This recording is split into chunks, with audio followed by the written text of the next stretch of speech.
Good morning. It is 3 minutes after 10 and you are listening to James O'Brien on LBC. I wonder how many days there are where we open the show with the story that is also leading the news bulletin. It doesn't happen as often as you might expect, does it? For reasons that I have explained to you in the past. What is best for our purposes together during the time we get to spend together every day is not necessarily the biggest story of the day or indeed the most newsworthy issue of the moment. But we find the planets aligning today without too much force. I mean, I am drawn to the gambling story for a heap of reasons, and it is obviously incredibly topical because of the white paper that is due to be released today. At risk of prompting you to run away from your radio at 100 miles an hour, that's two things at the moment that Ian Duncan Smith is right on.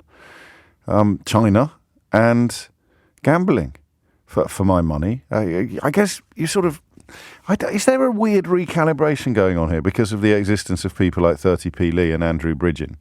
So that the political figures that you found, I mean, are utterly ridiculous previously, have now been outflanked so completely by much, much more ridiculous figures. I'm thinking of 30p Lee, Jonathan Gullis. I mean, even you go up to cabinet level now, can't you, and look at Braverman and Jenrick. So that politicians who 10 years ago, or even less than 10 years ago, do you know that I think Ian Duncan Smith was the last Tory cabinet minister I was allowed near on this programme. So you're going back a long time. A long time. He said to me, there are more people in work than ever before. And I said, there are more people alive than ever before. I'm not sure that's the measure that we should be using. Surely it's about percentages and per capitals. And to that end, actually, if you look at the number of police officers per 10,000 members of the population, we're actually lower than we were previously. Rather than boasting about this 20,000 officer uptick, you should be looking at how policed we are rather than merely counting. But I digress. Just a quick word of, I don't think praise is necessarily, but acknowledgement that Ian Duncan Smith, somebody who on this programme has never been short of criticism, is right on gambling, it would seem to me, and right on China as well, as James cleverly swims in the opposite direction. 5 minutes after 10 is the time. Dermot says, I wouldn't bet on a hat-trick, James. Talking about Ian Duncan Smith. Very good. And I turn attention first to the gambling question. Why do I find it interesting? Not necessarily for the most obvious of reasons. I love the tension between, and when I say love, I mean solely in the context of talking in the morning. I love it in the way that it makes for interesting conversations for us to have, illuminating, enlightening even. But the tension that draws my attention is the one between rules that are brought in to protect people who need protecting, but which also restrict the freedoms of people who don't need protecting. I mean, for me, that's one of the crucial roles of a society. It's one of the crucial roles of government. It's why that wonderful book that we talked about a couple of weeks ago, Daniel Chandler's book, which takes the philosophy of John Rawls and extends it on a much broader window than John Rawls intended. The idea that if you don't know where you are in society, it's called the veil of ignorance. If you don't know where you are in a society, then you're going to vote or support in completely different things to what you might vote for or support if you know exactly where you sit in society. The most obvious thing is taxation. You say, should the rich pay more tax? And you're rich, you're probably going to say no. But if you don't know whether you're rich or poor, and you look at a wealth distribution map, and you think the people at the top are still going to be at the top, even if they're paying more tax than they currently are, but I could well be at the bottom. I'm statistically much more likely to be in the 99% than I am in the 1%. Therefore, I'm in favour of tax rises for the 1%. Or laws, you know, are you in favour of the death penalty? Yes. Okay. You're the mother of a convicted murderer. Are you still in favour of the death penalty? No. I love that. I'm simplifying the veil of ignorance slightly. But if you were talking about gambling laws, and you were arguing, as many people do, and as many people, of course, are paid to do, if you are voting for no restrictions or no regulation on gambling at all, you're doing so from a position of knowing you haven't got a problem with it. But of course, if you didn't know whether or not you had a problem with it, you'd probably see the good sense in having something in place. So for me, this is why you need politicians and regulators who are fully engaged with issues and are prepared to upset, particularly very well-funded lobbies, often secretly funded lobbies. They often do their business through what we laughably called think tanks instead of, or even educational charities, rather than actually calling them what they are, which is lobby groups operating for epic wealth. So fossil fuels, gambling, processed food, sugar, fizzy drinks, all of these. Tobacco, God, tobacco. How can we forget tobacco? All of these outfits. I wouldn't be surprised if we start seeing a rearguard action, if it hasn't already come about. Fighting against regulation of vapes will be popping up soon because they pretend that they're libertarian or great doughty defenders of personal freedom when really they're just shilling for authoritarian governments and rampantly profiteering private enterprise. Which brings us to gambling. I mean, as you can tell, I could bore for England on the tension between personal freedom and social responsibility. That's the right phrase, isn't it? Should you be allowed to bet a month's wages on a horse? Well, who's going to stop you from betting a month's wages on a horse? But what should the company be required to do if you've just bet a month's wages on a horse? There's talk of intervening if you've lost £1,000 in a day, or you are routinely losing £1,000 in a day.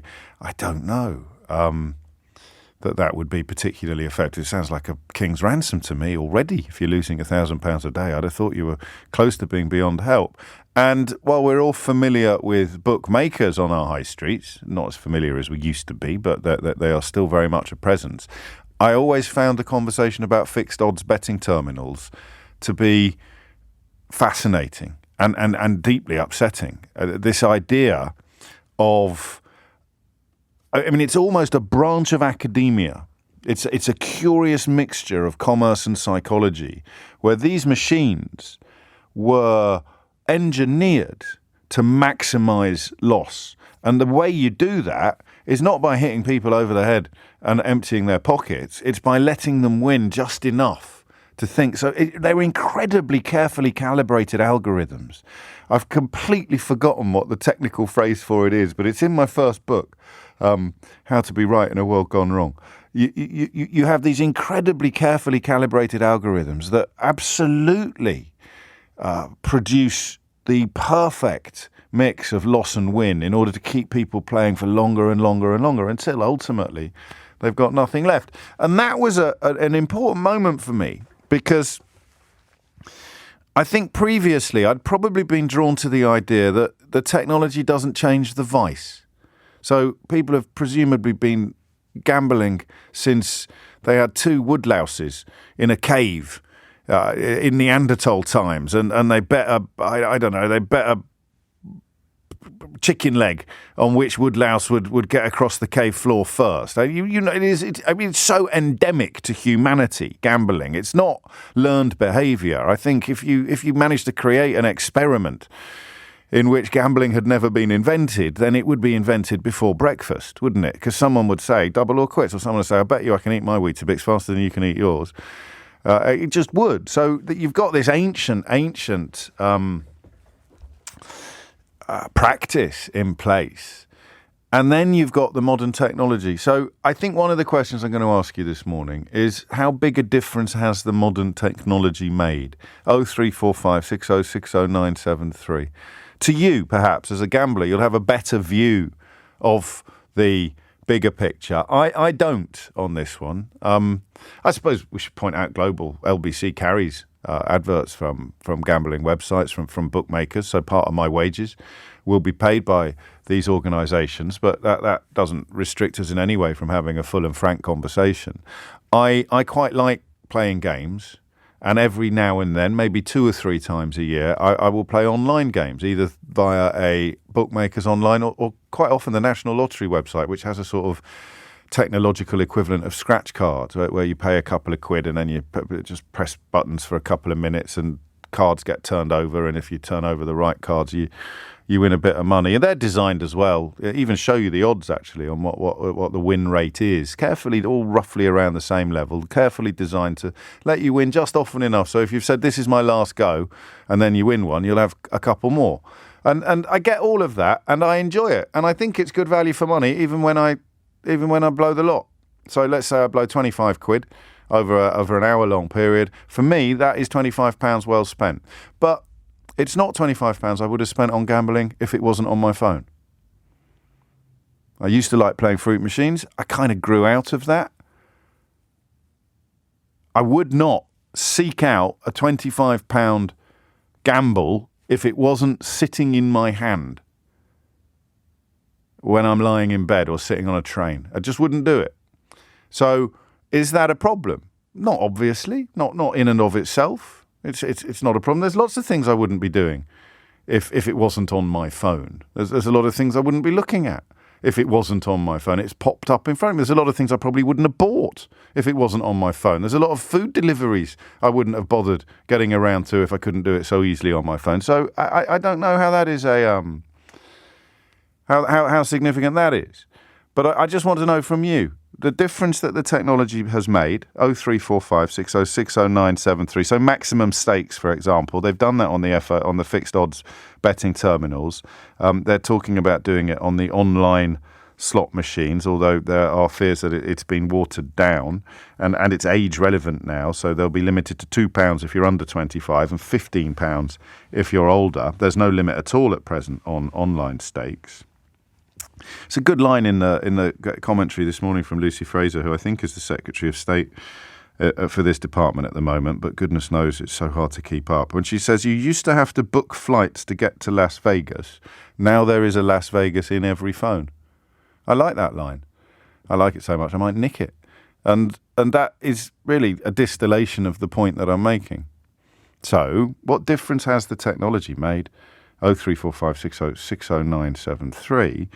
And can regulation work? Even if you've got a maximum stake of £5, if I've got 50 quid in my account and it currently takes me an hour to blow the lot, you introduce a maximum stake and it'll take me 2 hours. Is it going to work? I don't know. I really don't know. It's coming up to 10:15, and quite a few of you already pointing out the well-established links between certain politicians and the gambling industry. We may well touch on that. I'm not sure it's necessary at this point. I quite enjoyed offering some warm words towards Ian Duncan Donuts because it's such a rare feeling for me. And we're going to be talking about Andrew Bridgen later in the programme, so it's fair to say that the warmth of the words reserved for that particular politician is non-existent. But we may do that. 10:16 is the time. Phone lines are open. You may struggle to get through, but be patient. Judicious use of redial is often rewarded. And we'll take this conversation in whatever direction you want. As you can tell, I don't have pungent opinions on it. I hear the horror stories. They break my heart. They truly do. Up to and including people taking their own lives partly as a consequence of gambling debts. But I don't know that you can use that as a rationale for removing a vice, a pleasurable vice, from the lives of millions of other people. I don't know. That's what I mean about the importance of society, the importance of recognizing the tension between individual liberty or personal freedom and social responsibility, or, of course, society itself. 10:17 is the time. Special prize today, if anyone can remember what that fancy psychological term is. I can't start asking people to quote from my own books, but I apologise for not being able to remember it myself. And my fairly clumsy Googling around during that break has failed to yield what I was looking for. We're talking about gambling, we're talking about regulation, and we're talking about the tension. Well, the technology and the tension. How much difference has modern technology made to an age-old vice? And where does the tension between personal liberty, individual freedom, and social responsibility, or society itself, where does it leave you on this issue? Adam's in Bracknell. Adam, what would you like to say? Oh, hi there, James. Hello, mate. Just really interested in the conversation this morning as someone that's recently started doing the online slots with the casino sites. Okay. To give you a little bit of brief background, my car broke down about 6 months ago. I couldn't afford to get a new one, and I had no money. And a friend of mine said, well, why don't you try one of these promotional offers on one of the gambling sites? Right. He goes, you're not betting with your own money, and if you get lucky, then you'll have some money towards your car. So that's basically what I did, and it's kind of sort of spiraled from there. But the main thing around the promotional offers is why I'm calling, because it kind of entices you in to keep gambling. Because what they do is they offer you, and many sites do this, they will say deposit £10 and we'll give you a £50 bonus. Right. So you then have £60 to gamble with, but only £10 of it is your own money. However, you have to gamble that £50 bonus 40 times, which is usually around about £2,000 before you can withdraw any winnings. So if you're lucky enough to keep winning, you can't stop and take the money. You have to keep going and going and going until you've gambled £2,000 off of 50. So what that does is it makes you keep going, and then once you get to the end, either you win or you don't. That kind of habit is now kind of, it's getting more and more kind of, you kind of want that, you want to do it again and again because it's kind of making you keep going. So I've signed up to many different promotional offers with many different companies online, and I've took these offers, and some of them I've won, and some of them I haven't, but it's not my own money. But what it's done, I've found now, is I've used all these promotional offers on all these websites, and now I'm sitting here and I'm thinking, I could really do with going online and having a go. But I'm resisting the urge because I don't want to bet my own money. However, it's made me into this. So 6 months ago, I'd never touched an online slot. And now every day I'm thinking, shall I put 20 quid on? Shall I put 20 quid on? Because it's now ingrained in me after 6 months of gambling with other people's money. Do you see what I mean? Of course I do. And it doesn't sound yet as if you're in any bother. But I don't imagine that you're up overall. Well, because I haven't been gambling with my own money, and I've only been putting in tenors. So if you put down a tenner, then you get the free bit, but you're not going to be able to take anything out until, as you say, that's gone round several times. Yeah, 40 times, so 50 times 40, so around about £2,000. So let's imagine that you were in charge of the industry, and you were charged with making it safer, I think is probably the word I'd use. What would you do? I'd probably just have a maximum daily amount. But then that's never going to happen, is it? Because that's not funny. This is going to sound very odd. It's not something I've said on this programme very often, Adam, but that's not fair on rich people. Well, that's very true. But if you're rich, you really shouldn't need to be gambling in the first place. Yeah, but, it really is but then you miss the sheer dopamine of the process, don't you? Which is my next point, is that the psychologists that create these slot games, because I only do the slots, it really does. It fires, like you said, this dopamine inside. You hear the sort of the bing of the bonus spin and all the different ways that you can win, and you just kind of you almost play. So now I'll find myself going on it, not expecting to win, but just for the enjoyment of playing the game. Well, I do a bit of that, but I've never got myself into a position where I've lost something that I can't easily afford, and I don't think I ever would. But there's something about those words you opened with when you said my car broke down and I couldn't afford to get it fixed, and I thought those are the circumstances in which you might do something silly, because you almost feel like you've got nothing to lose, but of course you've got everything to lose if you've already got so little. It's a tough one. So you're not going to get a maximum lift. Just out of interest, what difference would a maximum stake make?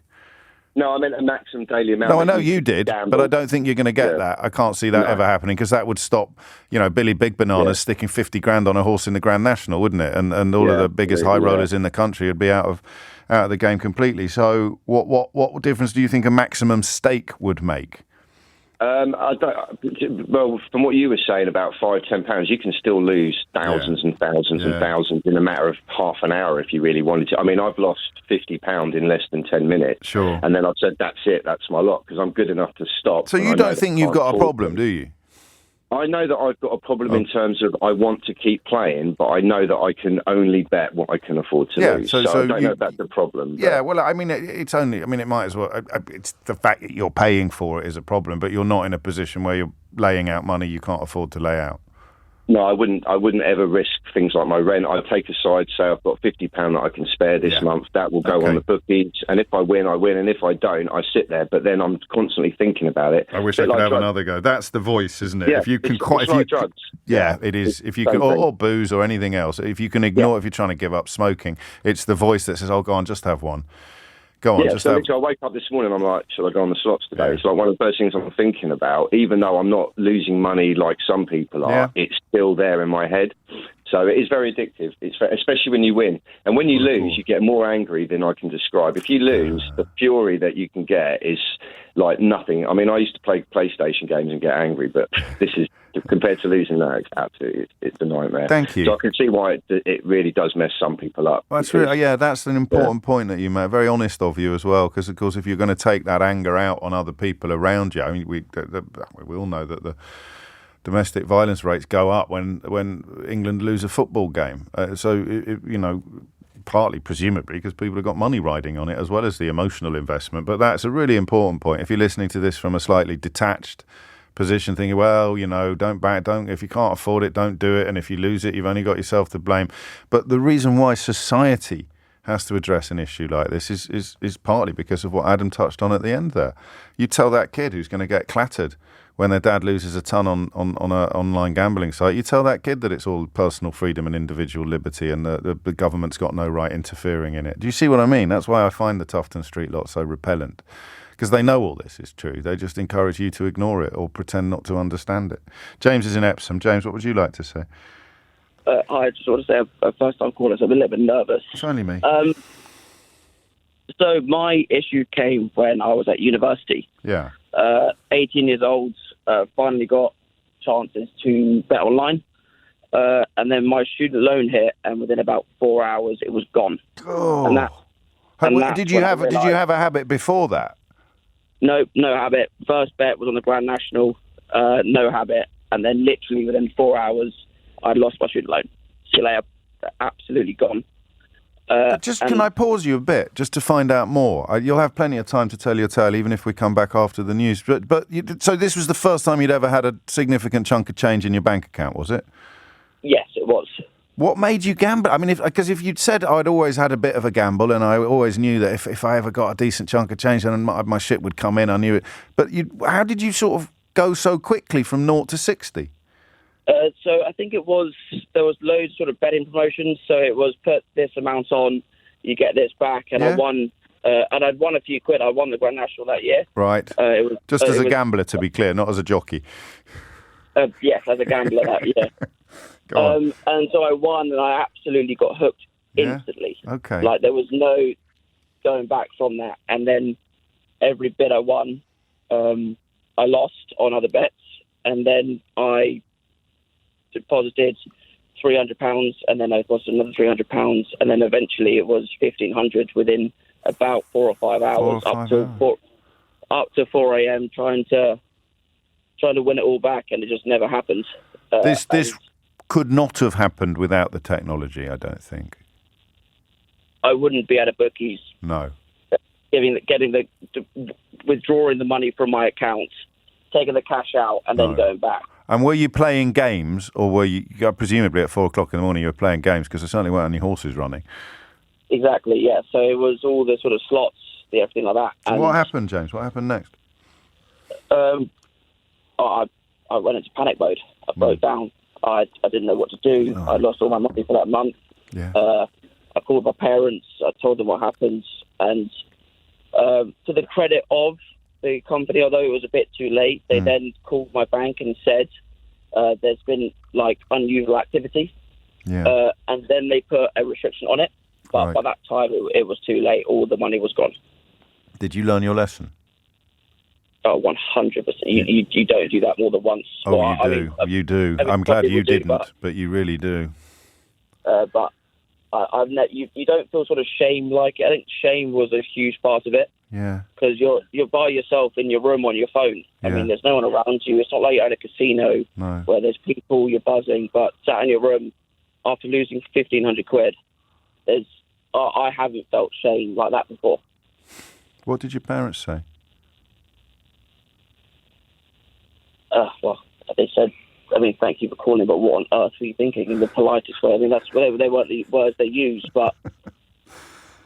But they were there. They were there for you. They made you... They were there for me. Yeah. And they just said, look, fortunately, my parents were sort of understanding. I mean, I'm not sure I would have been if my son would call me and say they'd done that, but They just said, "Are you okay? What can we do?" So I went home for 6 weeks. Managed to. I travelled to university then. I mean, I was at university in a dorm room by myself. Yeah. So I went back home and I managed to get the support I needed.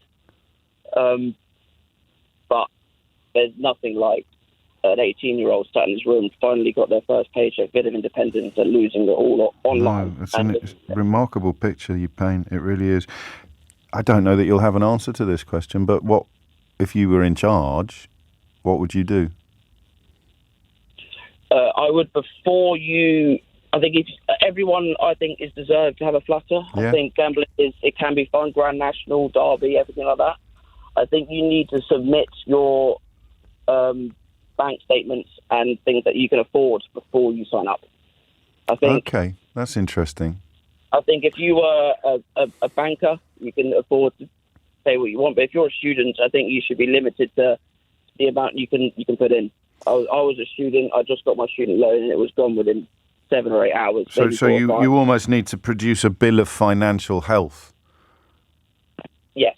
The problem with that, of course, to set you aside the first caller, and you've both been brilliant and quite brave, actually. But the problem with that, of course, is that if you've got 10 quid left and you want to gamble it because it's the only chance you're going to have of paying your bills that month is if you win, then a financial bill of health would prevent you from doing so. So it's always going to be tricky, isn't it? But that's some sort of proof, if you like, of ability to pay. Never mind, could you say you're not allowed to gamble if you're already in the red on the account that you're gambling from? The bank would be able to, I don't know. James, thank you, mate. And that's a good story. I know it would have been quite hard for you to tell, but that notion that once bitten, twice shy works in your case. It doesn't in all cases, but I can imagine that. I can imagine being your age and sitting in. I can see the room I would have been sitting in, actually, with its James Dean and Marilyn Monroe posters up on the wall in southeast London in 1992 and sitting there alone. But, of course, the technology wasn't there. And if the technology hadn't been there, you wouldn't have ended up where you ended up. Gosh. It's 10:33 and Thomas Watts is here now with your headlines. 10:37 is the time. You're listening to James O'Brien on LBC, where the release later today of new gambling regulations are ostensibly designed to address the fact that self-regulation has failed. Self-regulation, of course, remains the absolute mantra of the vampiric lobby groups masquerading as think tanks that have so much influence over UK politics and indeed UK media, representatives of those extremely dodgy outfits popping up all over the place every single day on all manner of programmes, including LBC. Please don't think I'm unaware of that or not prepared to point it out publicly. But what would improvement look like? You can say, and people do, that we should get it off the high street or that the advertising should be severely curtailed. And you could use tobacco as an example, certainly for the latter, and up to a point for the former as well. If you think about the relationship between advertising, retailing, and smoking 20 years ago, it is utterly unrecognisable from what it is now. But I think that there is something about chemical addiction, as in things that we put into our body, that attracts more sympathy, perhaps, than what you might call behavioural addiction, even though it is also chemical. It's often, chemicals released into the brain in times of peril to which we get addicted. But I think it's easier to feel sorry. Is it easier to feel sorrier for an alcoholic than it is for a gambling addict? Even though the damage that both addictions can do is epic, it is huge. And how big a difference has the technology made? Because that seems to be underpinning the government's point on this, the idea that the technology, the fact that it's in your home. I think James, the last caller, did an absolutely bang-up job of expressing that. You're on your own, you're possibly lonely, your first week at university, £1,500 drops into your bank account, which has never really been into three figures before, never mind four, and lo and behold, you're sticking it all on online games. I completely get how that happens, but it wouldn't have happened before the technology existed. So when the world changes, the rules need to change as well. Sarah is in Bedford. Sarah, what would you like to say? Hi. Hello. Yeah, I do think that technology has made it a lot easier. It's available around the clock, 24/7. Whereas before, so I have previously been to GA and classed myself as a compulsive gambler. Okay. So you were limited on being able to go into the establishments and their opening hours, whereas, you know, the online sites are available 24/7, and it makes it a lot easier. So GA, I'm sure everyone's worked it out, but just for the tape, it's Gamblers Anonymous. Yes. And there's no online equivalent to that. There's no... No, well, and even if there was, there's so many of them that even if you did get shut down from one of them, you could find another in nanoseconds. Yeah, I mean, I think there's stuff available. I know on sites that I have been on, sort of in the last few months, there are things put in place, and I think the more responsible sites, the bigger named ones, they will have like certain companies advertised on there, you know, saying if you do find yourself having a problem, yes, of please course, give these people a call, or whatever else. And there are limits that they, or there's functions that they put in place where you can set limits for spending, for time, and things like that on there. It's just up to the person that's doing it, whether you actually want to do that at the time. And you generally have to reach rock bottom, don't you, before you seek the help. How quickly, if you don't mind me asking, how quickly did you spiral, and how did you start? I started quite young, just on a fruit machine in a pub that I worked in, and it was just a few quid here and there. And then I used to get paid weekly. On a Saturday, I'd get cash back at the bar, and almost my whole week's wages would be gone. In the fruit machine, in the bar where you worked? Yeah, and it only took probably maybe 2 or 3 months for that to actually get to that point. And then over the years, I'm in my 40s now, but over the years it's sort of come and gone. And there's been times when I haven't gambled for months and months and months at a time. Right. But when I do, when it peaks, you know, it can get quite bad. And it's so easy to get into that. What can we do about it, though? I really don't know. I think some of the sites are more responsible than others. I think, you know, they've got these things in place, but it is up to the player to take advantage of them. And it's being in the right frame of mind when you're doing that to think, isn't it? Like, okay, this is going to be more sensible if I do this, and we're not always there. But I'm not sure what the government can do. Would a maximum stake make any difference? I don't think they're tinkering at the edges, but I do think they've backed down from some of the areas where more meaningful help could be available. I mean, it's odd for someone on a commercial station that carries advertising for gambling sites. I never know. I don't think anyone knows for sure what the relationship is between advertising and actually encouraging people to do things. But what I mean, what limits should be put on people who haven't got a problem in order to protect people who have? Is the point, isn't it? Really. I know. I really don't know how you'd work around that one. But I mean, it would help. Certainly, in some cases, it would definitely help. But how bad has it got for you? What's the worst it's been? If you don't mind me asking, you don't have to tell us. No, I mean, I've been very lucky that I think going to GA, it highlighted to me how bad it can get. So some studies show, I think, up to a 70% success rate for Gamblers Anonymous. Oh gosh, no. Over the years, I would definitely say I'm probably worse off than I am better off if you worked it out. I've definitely, I think, spent more than I've ever won. And I think, by seeing people that have got hit real rock bottom, it's made me just keep it there. But in my situation, sometimes in the finances that we've had available, it has been very bad. And you're chasing that loss all the time because you just think, oh my gosh, what have I done? How am I going to get through this week, this month, whatever else? And you'll just put that little bit more on each time, just trying to chase it. And that's where it gets really dangerous. Yeah. Yeah, and that's when you most need help, and that's when you're going to be sticking your fingers in your ears and turning your phone back on in order to chase your losses. I mean, there's a reason why that phrase is common parlance.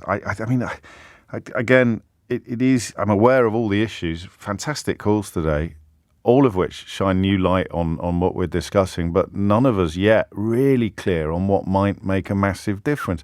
Self-regulation doesn't just apply to the industry, you know, it applies to the gambler as well. So what do you do with the person? This is the age-old question. What do you do with the person who is determined to have a flutter, which is a bit of a euphemistic term, but it covers everything, you see. It covers the slots, it covers the horses, it covers betting on the snooker. What do you do with a person who is determined to have a flutter? How much obstacle can you put in their way? Some people will always find a way, but that's not an argument not to do it. That would be like saying there's no point wearing safety belts because some people wearing safety belts get killed in car accidents. It's an illogical position adopted by these vampiric so-called think tanks to argue against the existence of any regulations or any rules or any health and safety legislation or human protecting principles that they like to describe as red tape. It's 10:45. 10:49 is the time. I oddly opened the programme this morning, coming pretty close to praising Ian Duncan Smith. I've also got to pay a compliment to Kay Burley this morning, which it's not quite as unexpected as complimenting Ian Duncan Smith, but it's a contender. She's finally put to the Foreign Secretary the question that everybody should be putting to all of these politicians who use the word illegal to describe refugees. So Burley says to James Cleverly, you say that coming over on a small boat is illegal. Cleverly says yes. And Kay Burley says, so why don't we arrest them? Might be worth listening to that, see what his answer was, actually. Because, of course, that is the key question. If they are illegal, why aren't they arrested? Answer, they're not illegal. They are applying for asylum. They are asylum seekers coming here via the only available routes. Grim scenes in the House of Commons yesterday when ministers were asked whether there are any safe routes for example, people fleeing Sudan, fleeing the war in Sudan, the civil war in Sudan. No, none at all. Not to Brexit Britain. No safe routes whatsoever. And if you manage to get here via a boat, if you manage to cross the channel in a dinghy, they will do their level best to send you to Rwanda against your will. It doesn't matter, even if your sister lives here and you don't know anyone in Rwanda. That's what Suella Braverman dreams about. Those are the values that Robert Jenrick worries refugees may undermine, the kind of British values that see us deport people fleeing war to a country they've never visited or possibly even heard of, despite the fact that their own cousin lives in this country and has a room that they are not just welcome to, but desperate for their cousin to avail themselves of. So why don't they arrest them if they're illegal? Go ask your Uncle Keith that on Facebook later. Why don't they arrest them if they're illegal, Keith? What's that? Why is that, Uncle? It's because the police are so PC, probably. How stupid do you have to be to keep swallowing this stuff? I do not know. I don't think you need to be stupid to get into bother gambling. Far from it, in fact. But I do wonder whether the technology has, as is often the way, has overtaken the reality or has overtaken the status quo. I think there's a lot about the internet in general, actually. I thought it was a really clever observation about 20 years ago when I first made it. It sounds blimmin' obvious now. But the technology moves so fast that the law can't actually keep up. I remember asking a question many moons ago about, and I don't think this has been satisfactorily answered yet, is who is criminally responsible? If something is posted, is it the location? Under what jurisdiction is a crime committed? Is it in the jurisdiction where the thing that is seen? Is it the location of the server upon which it's been uploaded? Is it the commercial address of the company? All of those questions still fascinate me, but not so much on the gambling. It's pretty obvious that the technology has run away with the regulations, but what does catching up look like? Ian is in Beckenham. Ian, what would you like to say? James, good morning. Hello, mate. Yes, I'm sadly the father of a 21-year-old who's managed to throw away £70,000 on gambling. Oh, my days. I know. The early start for life should have been a slightly bit brighter than that one. Yeah. All the salary went. Every time he worked, it all went on it. As you say, the technology allows it, but my frustration is that once all that money had disappeared, what he could easily do was, even without work or a job or references in any way whatsoever, he could just pick up his phone and he borrowed £3,500 in the space of 5 minutes, and that was all gone. Just gone that day. When did you find out about this? He admitted it because I think he finally realised that this had to be approached in one way or another. And what he desperately was doing was, someone needs to help me, but I don't know who it is. Sure. And the trouble is with these scenarios is actually the person that you need to be helping is you. I can only do so much. Of course. But that frustration that with no references, in any way whatsoever, you could simply borrow $3,500 and throw it away. Presumably at fairly unfavourable rates, but that's not the main point at issue here. But one point that is at issue here is that would be an enormously important lifeline to some people who weren't going to use the money to gamble. So it's as if we're constantly pushing the responsibility around the room, isn't it? And now it ends up with the lender, which doesn't seem feasible to me, mate. I don't know how you'd introduce legislation that I mean, but James, the lender looks at the risk. Loan, the lender but you know and I know, the lender looks at the risk, and it sounds to me like your son's a very bad risk, but they've done their numbers, they've done their algorithms, and he's got through the net. Well, yeah, but if you, this is probably the worst thing, James. But I guarantee you, when your day's finished, see how easy it is for you to get a loan with a different name, with no job, no references, no pay slips, no bank statements. If it's a different name, am I not breaking the law? I don't already know. No, all you have to do is put that information in and see if you qualify or not. Yeah, and well, that's what I mean. If you qualify, then that's not. I don't know how you change that. That's up to them. It's their money that they're going to. The risk is with them now. The only difference is they'll adjust the APR relative to the risk. Well, of course. No, so he got 19%. Yeah, there you go. That's what I meant by unfavourable. Yeah, and they're going, well, high risk. Also, they take out indemnity insurance against non-repayment. So that's already been covered off. And you can offer a lump sum to clear it of a relatively small amount, you know, 300, 400, 500 quid to clear it off. To get them off your back. Stages of doing that. What good? How is he? I mean, is he still gambling? Is he? Well, he can't because he's not working. He hasn't got resources and he hasn't got money. But he's nearly £100,000 in the hole still, is he? Or no, that's money he had that he spent. So he's not got that sort of debt. He's just got £3,500 worth of debt. Yeah, and in a strange kind of way, the fact that he's not working is almost a blessing in disguise. Perhaps what he can actually do is wake up and smell the coffee and realise that there's no future in doing that. What we didn't realise was he had that issue so early on. It's very sad. It is, and I know you sound very angry about it. I'm more angry that he could actually get hold of so much money without proof of. I can see why. I can see why. Having any resources whatsoever behind him. That's the bit. I'm with you on the fact that, look, there are guys that want to have a flutter, and there are those that have got a problem. Oh, I think we need much better regulation. I just can't currently come up with clear ideas on what it is. But I'm not with you on this, as you can tell, because it's not about gambling. This is about it being too easy to borrow money. That's a very different conversation, I think. That is absolutely fundamental to this. Yes. Because they will always find a way to get hold of money. They'll take it off you. Yeah. And I've had that as well. Have you? I'm sorry. Yeah, but not much. No, but still, it's your boy. He shouldn't be nicking off his dad, should he? Well, he shouldn't do. But there are bits about him that are better than of course. This bit.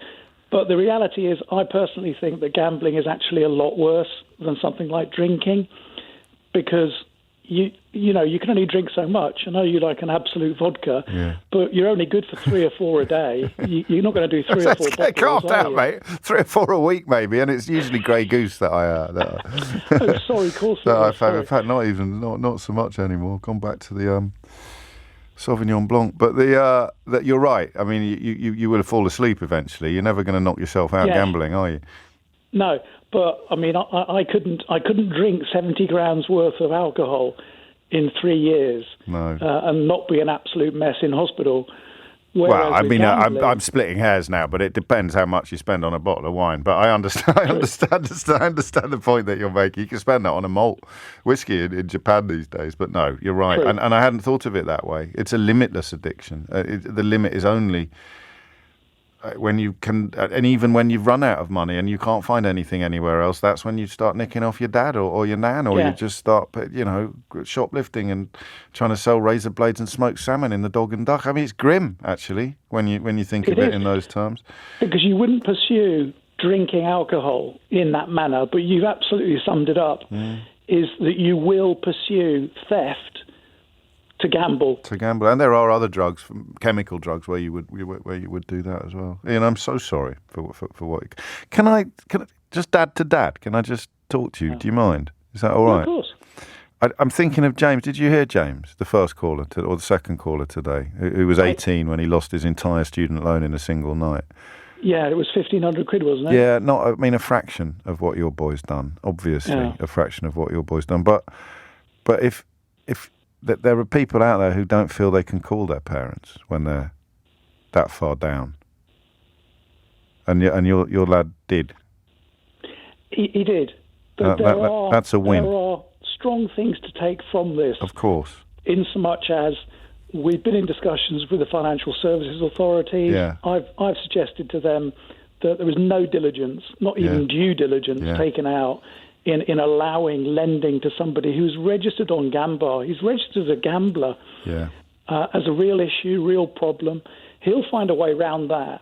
Until he wants to get better. And he doesn't yet, does he, I sense? No, and the frustration, as I said, is the lenders will just chuck the money out there. And at 19% APR... No, I know. I'm still not convinced that this is... I feel a bit uncomfortable.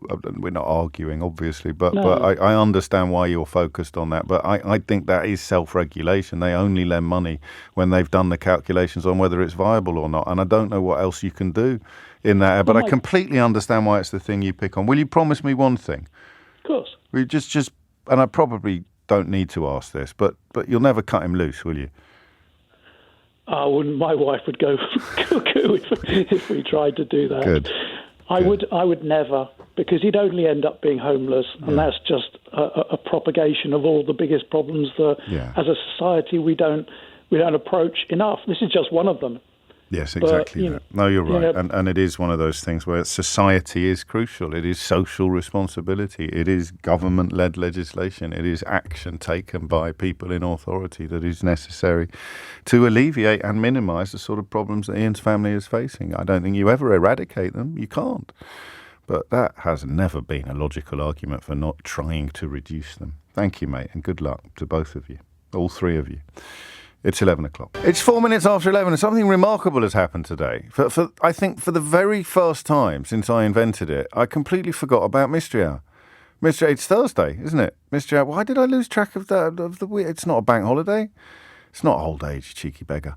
I cannot imagine why that was. I think it's because I was so engaged in the stories that I had in front of me this morning that I forgot the usual sort of sense of relief I feel on Thursdays that I only have to come up with two topics for us to talk about together. Completely forgot about Mystery Hour. Good news though, there's a booster pack on the way. I'm just in the process of reading through all the new questions. Got 250 new questions, so it will be both a standard. I don't know if I'm allowed to tell you about this yet. I should have checked with the manufacturers.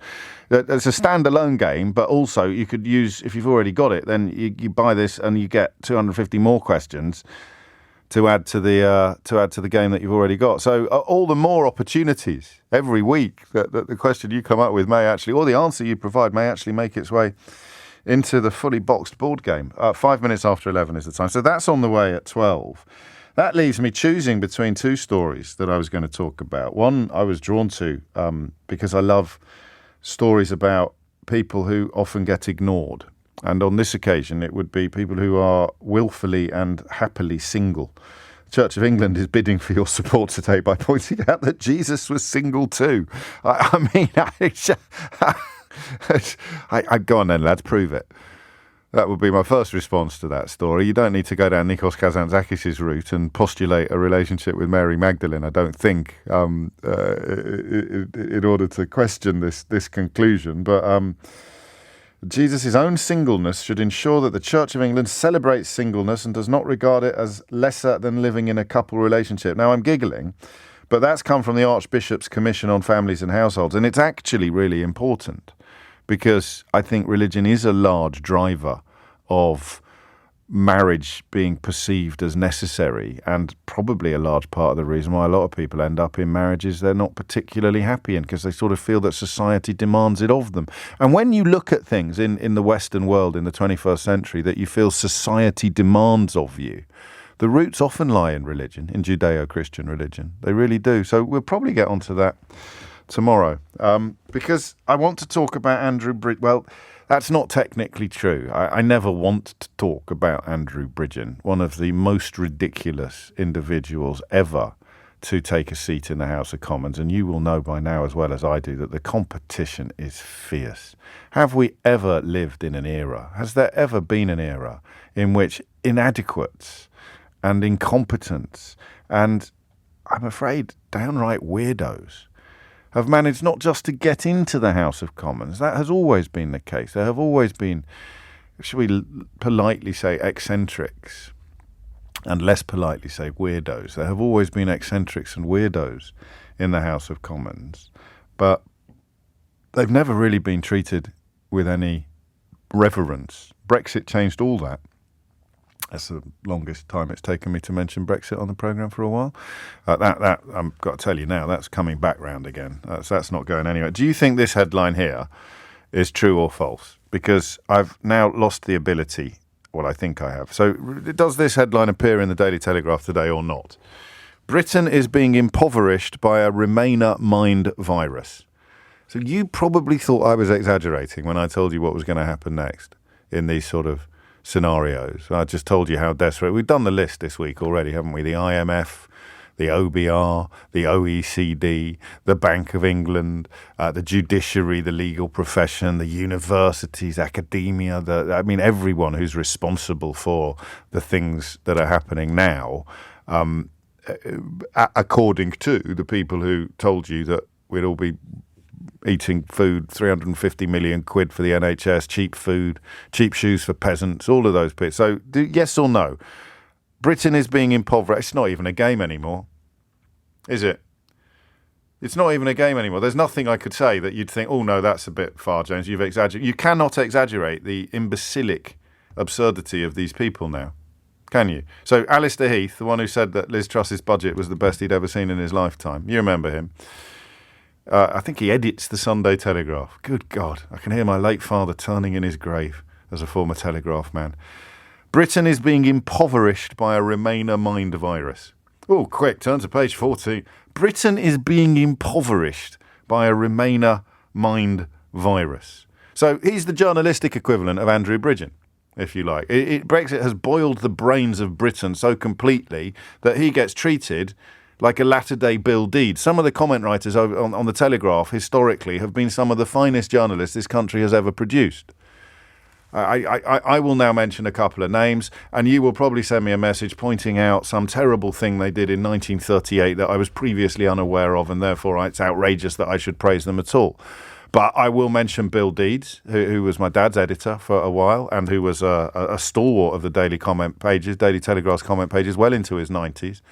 T.E. Utley, another journalistic legend to grace those pages. Craig Brown, more latterly. But the Daily Telegraph comment pages have historically been a repository for some of the finest journalism that the English language has ever produced.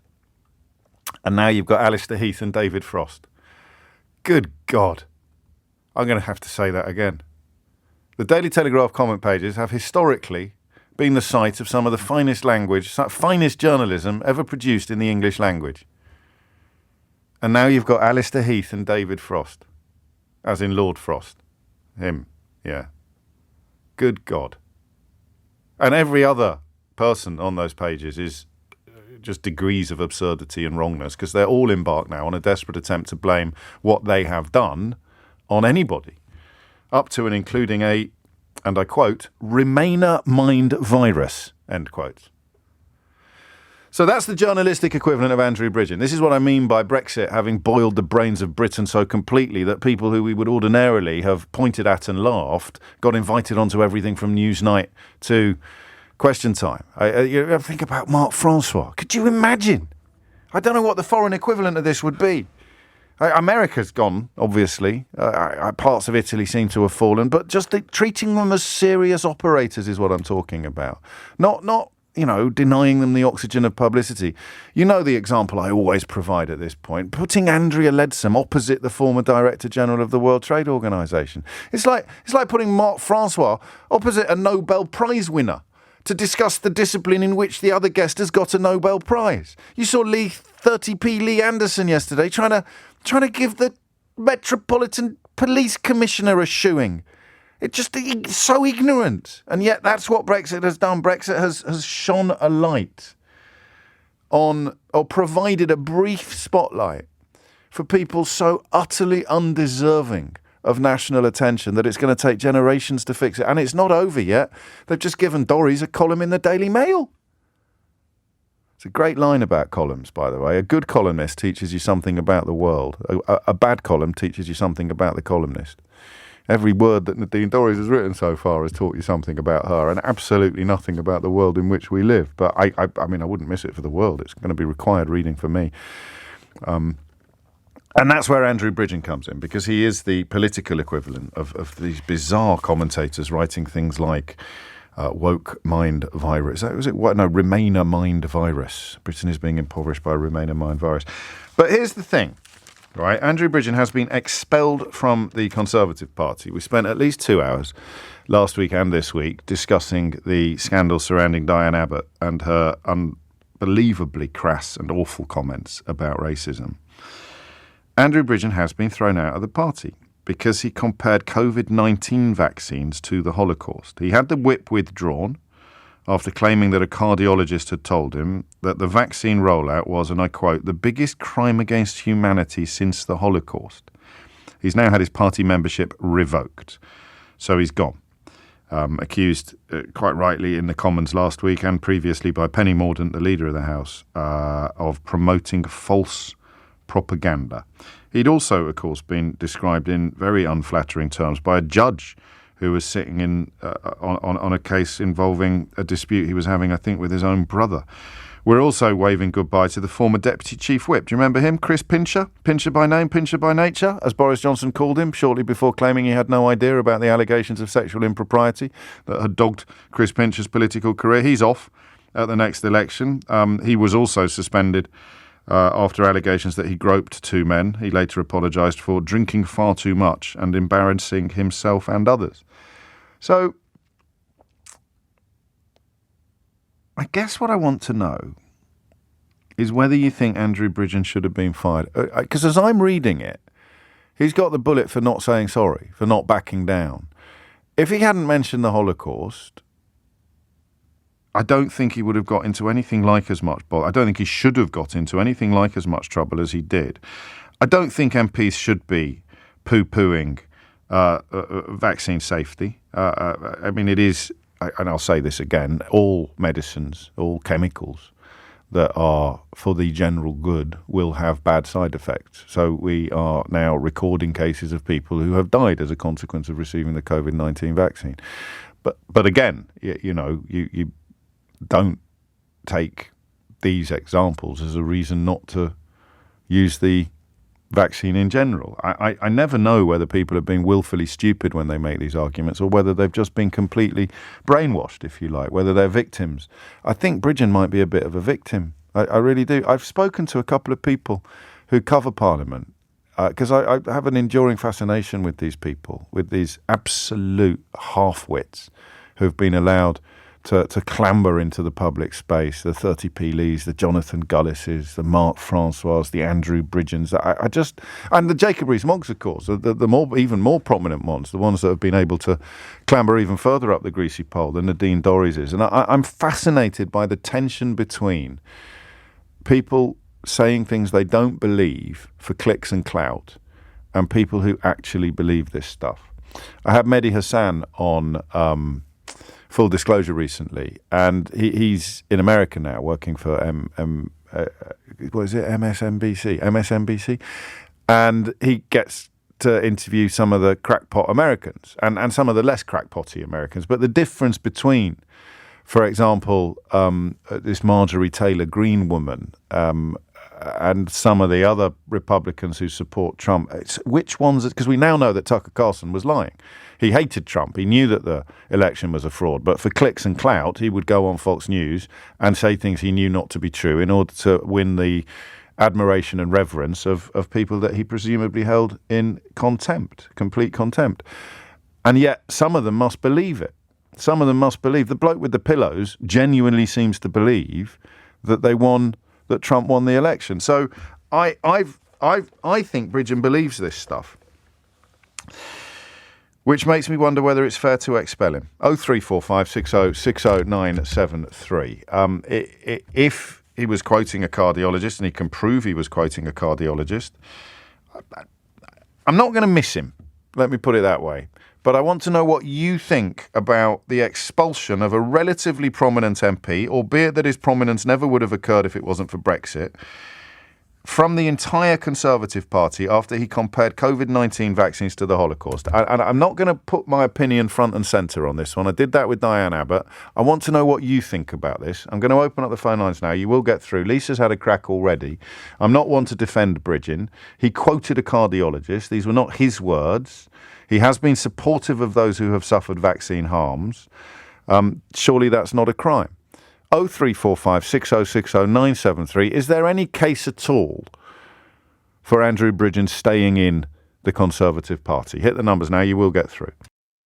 I think the question is probably whether or not we think Andrew Bridgen has been expelled from the Conservative Party for spreading vaccine misinformation or for citing the Holocaust in the context of vaccine misinformation. I'm just not 100% convinced that this is as clear-cut a case as the Diane Abbott one, and I don't know why. Maybe you do. If you hit the numbers now, you will get through. 0345 6060 973. I think I need a bit of help, actually. I need you to explain to me why this is absolutely an open and shut case, and the Conservatives are quite right to kick Andrew Bridgen out of the party. John's in Croydon. John, what would you like to say? Good morning, James. Personally, as you say, it's not 100% clear cut. Well, hang on a minute. I've got a horrible feeling I'm wrong about that, but you're more than entitled to tell me why you think that. Yeah, well, I'd say that is an opinion, rightly or wrongly, shared by many people in Britain. Not the Holocaust bit. No, not that. So and that's probably what he's being fired for.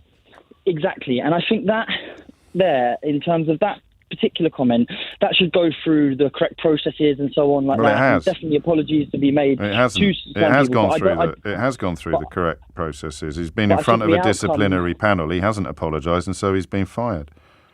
But I think the outcome of that is wrong. The reason being, James, is just simply because I believe that many people will share the opinion relating to the vaccines more so. Yeah, but many people thought that 70 million Turkish people were going to move to Britain after the Brexit vote or after before the European Union referendum. I don't really care about opinions if they're wrong. Okay, I understand, James, and that would be my point. That's where Parliament must do its job. That we should come in, have that debate. He presents his side, the others present theirs, and then you move through that. That is, like you say, don't be silly. But if you don't allow that voice to then come in, well, we have allowed. But he's compared it to the Holocaust, John. If you've got overwhelming scientific evidence to back up your position, you don't need to compare it to the Holocaust. That's exactly what you do if you're a conspiracy theory on Twitter trying to get clout and clicks, mate. Trust me, I'm an expert. I understand. But then see, for example, the voice that he would be representing, they will now feel that they haven't been represented. So I should have seen this coming. And fair play to you. It's my fault that I didn't. The people who are going to defend Andrew Bridgen are the people that believe the same conspiracy theories that he believes. But do you think that, for example, James... But that's just true, isn't it? You believe the same conspiracy theories that he believes. No, I don't. But this is where I say that I feel there's a lot of toxic hate and so on in the world at the moment right now. It's because... Well, comparing vaccine rollouts to the Holocaust has probably contributed more to notions of toxicity and hate than giving people vaccines. Of course, but if he's brought in there and made to look silly, ultimately, humiliated... No one made him look silly except him, John. Of course, but I'm saying if somebody from the opposition, somebody like yourself, James, who is able to one of these people stand in front of you, and then you put your argument back. No, you see, we're going round in circles because you're defending something indefensible. You cannot compare a vaccine rollout to the Holocaust. Whatever your feelings might be about vaccines and whatever Facebook pages you might have signed up to, you cannot stand up in the House of Commons or as a member of the House of Commons go on Twitter and compare a vaccine rollout to the Holocaust. You're clarifying my thoughts on this, for which I'm very grateful, but not in the way that you intended. The more you talk, the more I realise he should have been shown the door the minute he issued that tweet. Maybe like a 10-minute window in which he can apologise and withdraw it completely and offer up a deep mea culpa for all the offence caused. But the more you talk, the more ridiculous it seems that he's been allowed to stay in the House of Commons this long. Thank you. I must say on that though, that is my own fault in terms of I was looking at it more of in terms of his objections and so on that I've seen more recently to the vaccine as opposed to... Yeah, I know you were. I said that from the start. You're here as someone who believes the same conspiracy theories. But I think if he's debunked no, you can't. openly, That's it now. I mean, we can go round and round and round again in circles, but unless you're prepared to say he was quite right to bring the Holocaust into it, then you can't defend him. So are you prepared to say that? No, I never was. Exactly. So, that was fun. 25 minutes after 11 is the time. Still not 100% clear. I mean, it's just so weird, actually, I think. It's just so, so out there. The idea that you'd go on Twitter spewing whatever nonsense it is that you're spewing about vaccines and then reach for the Holocaust, the biggest crime against humanity since the Holocaust. And he's talking about a vaccine rollout that has saved hundreds of thousands of lives. I am a little bit worried, and I think John possibly highlighted why. I am a little bit worried by the extent of these conspiracy theories. I think they're in abeyance now, but the problem is every time the idea that we are no longer living with the daily horrors of COVID-19, largely as a consequence of the successful vaccination programs undertaken around the world, somehow leaves some people thinking that the vaccines are the problem, is incredible to me. But I'm still not as clear on whether or not he should have been thrown out of the party entirely. I guess we'd need to know whether he'd had an opportunity to apologise. But thrown out of the party entirely, I'm not as clear on this as I was on the Diane Abbott case or the correctness of suspending her. And for my money at the moment, the mistake that would be involved in admitting her back into the parliamentary party. Catherine's in London. Catherine, what would you like to say? Oh, I'm quite nervous, actually. I've never done this before. Nor have I, so we'll keep each other company. Okay. As a Jewish person, I've literally listened to wall-to-wall coverage of politicians from both sides using incorrect information by way of explanation about being Jewish, the Holocaust, all week. And what screamed out at me more than anything else, firstly, is sheer sadness. But what screams out at me more is the desperate lack of education in this area. That we've got politicians who are operating at the highest echelons in this country who either don't know and feel the need to say these ridiculous things. So we're talking about Diane Abbott and Andrew Bridgen really here, aren't we? Yeah, and for Diane Abbott to say that Jewish people and the traveller community hadn't experienced proper racism in the context of the Holocaust is disgusting, just objectively disgusting. It is, and actually having visited Poland myself and made sure that hundreds of Jewish kids are educated in this area and non-Jewish kids, I would love them to just go for a day, one day, and learn for themselves. And then none of this will ever be said. How naive do I sound to you when I say I can't believe that they don't know that already? And let's put them both on the same page here. Let's put Abbott and Bridgen on the same page. And you know, a visit to Auschwitz or a visit to the Holocaust Museum, or they could come with me to an Anne Frank Trust event and be exposed. I mean, whatever it may be, if their skull has not been pierced at this point by reality and knowledge, given what they do for a living, given how old they are, where they've grown up, where they live, I don't know that it ever could be, actually, Catherine. And that's even more worrying. Of course it is. Yeah, of course it is. Yeah. So I just wanted to say that, you know, I think maybe we need to find a new way of educating people. Maybe we do. Maybe it's our fault. Maybe we're just not educating people enough. Or maybe, actually, and I don't know that I can offer this up as a conclusion as opposed to a suggestion, maybe the response that these people receive and the widespread condemnation that they excite is proof that we've actually done a pretty good job, and that these are the outliers that almost prove the rule. The fact that he's been chucked out of the party, Diane Abbott got suspended before you could say Jack Robinson, and therefore, albeit that as a member of the media, perhaps I put too much attention on outliers because they make for exciting conversations. We're doing, as a society, we're doing okay. I mean, it made you ring in, didn't it? Oh, it certainly did. Absolutely. Yeah, and I like what you just said. I do too, I actually. do agree with that, yeah. Good. This will never catch on. Radio phone-ins that are thoughtful and consensual. Thank you, Catherine. It's coming up to 11:30. I've got that James Cleverly clip for you. It isn't a great question from Kay Burley, I have to say. It's always a little bit of envy when someone else in this business comes up with a zinger that I wish I'd come up with myself. But if they are illegal, everyone keeps calling them illegal, these asylum seekers and refugees coming over in small boats that Suella Braverman despises so much. I'm sure she'd say she doesn't despise them at all. She just dreams of deporting them to Rwanda, which is perfectly normal behaviour for people that you respect and feel empathy for.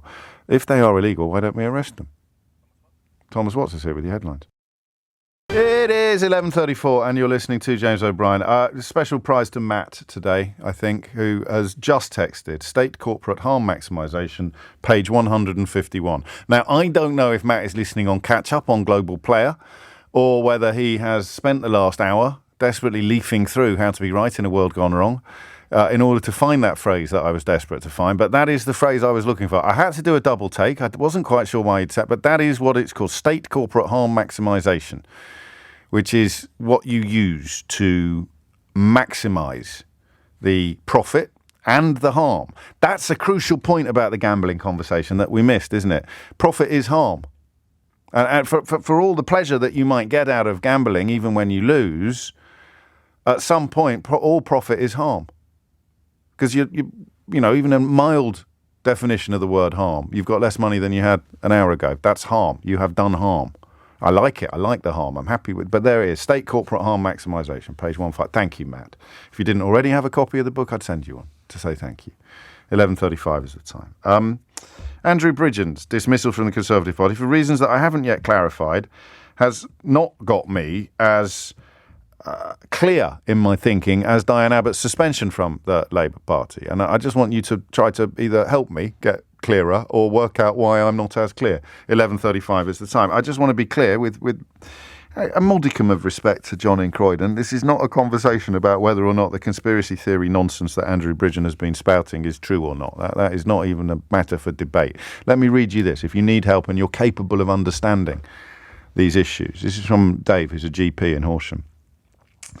I'm not 100% sure that the cardiologist you refer to is the one that Bridgen is quoting, Dave, but I know who you're talking about, and I think you're probably right, but I'll miss that bit of the thing out because I don't think, and I could be wrong, but I don't think that's ever been established beyond doubt. But here's the thing. Vaccine harm is a thing, just like seatbelt harm is a thing. Seatbelts increase whiplash, they break many ribs and other bones when used. They also stop you becoming a smear on the road after flying through the windscreen. Everything has a downside. That's the beginning, the middle and the end of that part of the conversation. But whether or not Andrew Bridgen, whose wife is promising to write a tell-all book now about what goes on behind the scenes, deserved to have been slung out of the party, I just want you to tell me. Steve's in Wimbledon. Steve, what do you reckon? Yeah, I didn't think he should be sacked. I didn't think he did anything wrong personally. I don't know. I didn't really look up on the vaccine stuff, so I'm not really that interested in that area. Well, thanks for the call. No. What I'm saying is, I'm not sure. After you've just read what you've read, It sounds like he was sacked because of the vaccine conspiracy theory stuff as opposed to the I don't think so. Stuff. I don't think so. I think that comparing it to the Holocaust is the offence. That's what got him. Yeah, I think it must be. That's the offence I don't understand. Why? I don't think that's an offence. The reason why is because he's made a comparison. So people make comparisons all the time, like with this Ukraine war, it's every minute it's the worst since the Second World War, it's this since the Second World War. Millions died in the Second World War. If a load of people said, oh, you can't compare it to that, it was much worse, then, everybody can take offence if you make a comparison. Well, no, hang on. I mean, it is an offensive comparison. I think, are you suggesting it's so stupid that there's no need to take offence? I don't think it's stupid. I think that of course it's stupid. You can't compare vaccines to the mass. You can. Well, no, hang on. Before you do that, let me tell you why you can't. You can't compare. You can't compare vaccines to the mass murder of millions of people, Steve. Well, you can. Go on then. In your equation, go on then. You think the vaccine is going to lead to the deaths of millions of people. That's my point. My point is, but that makes you a blithering idiot. Well, not really. I mean, it really does. Look, there's a lot of people who have these views about the vaccine. Yes, but there aren't millions of dead people, Steve. So that's why they're blithering idiots. Not yet. Yeah, well, don't get me wrong. Potentially not yet. I'm not. You're sounding very silly for someone who came on claiming not to know anything about vaccines. What, the vaccines? I didn't take the vaccine, so I don't personally care. But what I'm saying is, he's making a comparison. No, this is such a silly conversation. No, it's not silly. No, it really is. Finish. No, I am letting you finish. I'm just saying in advance for anyone who's not paying attention how silly it is. Okay, well, let me tell you where I stand. Okay. I think he was making a comparison to the Holocaust. He was quoting someone else, actually, but you crack on. Okay, to the Holocaust, in order to attenuate how serious he felt the vaccine was, the harm it was doing. Yes, so you're absolutely right. That's why he's an idiot. Yeah, he's gone to the extreme. Yes. But people do that all the time. Well, they make don't really. I don't think they do. Not members of Parliament. Can you think of another member of Parliament making an extreme example about the Holocaust? I don't know. But no, but I think you need to know. You need to have one, because you say people do it all the time. Well, people make extreme comparisons. Yes, go on, like what? I can't think off the top of my head. Well, do you want me to wait? Shall I wait? Well, not really. Please don't wait. Because I have to wait, because otherwise I have to ignore what you said. Well, okay, well, you don't have to ignore what I said. But if you've got no evidence for it. Okay, let me give you one evidence. Yeah, go on. The Ukraine war. Oh, no. Oh, boy, is it a full moon? No, let me just say this. Okay. Let me say this. Yes. The Ukraine war is not as extreme as the Second World War. Right. No, but that's not a ludicrous comment. No, but people make those comparisons. But that's not like comparing vaccines to the Holocaust, mate. It's the same sort of comparison. It's nothing like the same sort. It couldn't be a more different comparison. No, but you jumped off it when I've given you what you asked for. You said you'd wait. I gave you one. No, you haven't given me an example of a ludicrous comparison. Yes, the Second World War and Ukraine are not the same. Millions. Yes, but that's not a ludicrous comparison, is it? How many died in Ukraine? It is ludicrous. Of course it's not ludicrous. It's measurable. You're counting. You're counting the number of... War? No, okay, Steve. Are you trying to say the Second World War is the same as the Ukraine? What's happening now? Steve, I don't think you're listening. Let me explain the difference between... Okay, so if you count the number of casualties in the Second World War... Okay. And then you count the number of casualties in the Ukraine war... Okay. And you say that there is a gulf of difference between the two things. Okay. That's what you just did, right? Yeah. Okay. Now let's count the number of casualties in the Holocaust. Okay. And now let's count the number of casualties caused by the vaccines. I don't know, but okay. And now let's suggest live on the radio that the gulf is about the same size as the one between the Ukraine war and the Second World War, because that's the point you just made, mate. No, pause. No. You've got to pause now. You've tried to highlight that, and I hear what you're trying to do. You've got to stop and think now about what you're doing and what you're saying. Okay, no. Let's go with the numbers you've said. These are your examples, not mine. No, all right. So what I'm going to do is this. Let's put down the figures. Let's say that the Holocaust, 6 million people. That's the general figure everybody quotes. Yeah. And then let's pull up the figure for what he believes are people who's died. No, because we're not doing what he believes, are we? We're doing what we all know. People have died from the vaccine. How many then? I have no idea, but it's certainly less than the Holocaust by an absolutely exponential figure. Comparison. How many people died in the Second World War? Oh, boy. There were 25 million Russians alone. So how many people all in all died? And then how many people have died in the Ukraine war? We've just the comparison is roughly the same. No, it couldn't be more different. We've just pointed that out. The example you've provided proves why Andrew Bridgen's comparison is so obnoxious. Mate, you're doing the opposite of counting. It doesn't. You've asked me for a comparison, and then you've quoted the figures, but you've left it as variables. I'm trying to put figures into the variables. I don't know what these words even mean. So, okay, let me try again. Okay, let me try again. Here's a really big thing. Okay. And here's a really little thing. Okay. It doesn't make much sense to compare them to each other. It does if you're trying to make the really little thing seem really bigger. Yeah, which means you're lying. Well, which means you're trying to make a point. So we got there in the end, didn't we? Which is why he's been sacked. At the beginning. Which is why he's been sacked. Steve, mate, I don't know whether I get a medal for this. It's not anti-Semitism. You're the first person to use that phrase. You're the first person to use that phrase. My point is this, just what you said, I agree with you. I know you do. Why have I spent 5 minutes having to prove it to you? That's my point. No, because you missed my point. No, my point is this. Yes, it was a stupid, extreme comparison, but my point is it wasn't anti-Semitic. But we weren't. That's not. You're on the wrong phone-in. No, but I asked you before we started. I said, was he sacked because it was anti-Semitism? You didn't use that phrase. And you said you didn't use that phrase. I thought I did. No, you didn't. We're talking about. Was it because he mentioned the Holocaust? Was it because he mentioned the Holocaust? So he's mentioned the Holocaust. But mate, this is. I mean, you're up there, Steve. Thank you. Come back a minute. I'm just going to shake you by the hand and bid you farewell. I'm confused. Yeah, I know you are, Steve. But if you could perhaps have addressed that confusion before ringing me, delightful though this exchange has been, it may have been for the general good. Thank you, Steve. I think we should have done the conversation about Jesus being single and the Church of England using that as a reason why single people need to be treated with a little bit more love and respect. I don't know. Phones have gone nuts now. You couldn't make it up, could you? It's 11:45. I hadn't noticed that the Father Ted bit about cows getting smaller as they go further away. But thank you to the several hundred people that have just sent me references to that rather seminal moment in Father Ted, in reference to the exchange there just between Steve and I. Rather more illuminating exchange on Sky News this morning when Kay Burley asked James Cleverly a question which, frankly, everyone should ask him and Suella Braverman and Rishi Sunak and Robert Jenrick forevermore, actually, until they actually get an answer. Why are you saying it's illegal? It's not illegal. Because we have legal routes, and we have routes which are clearly illegal. So you say coming over on a boat is illegal, on a small boat? Yes. So why don't we arrest them? Because the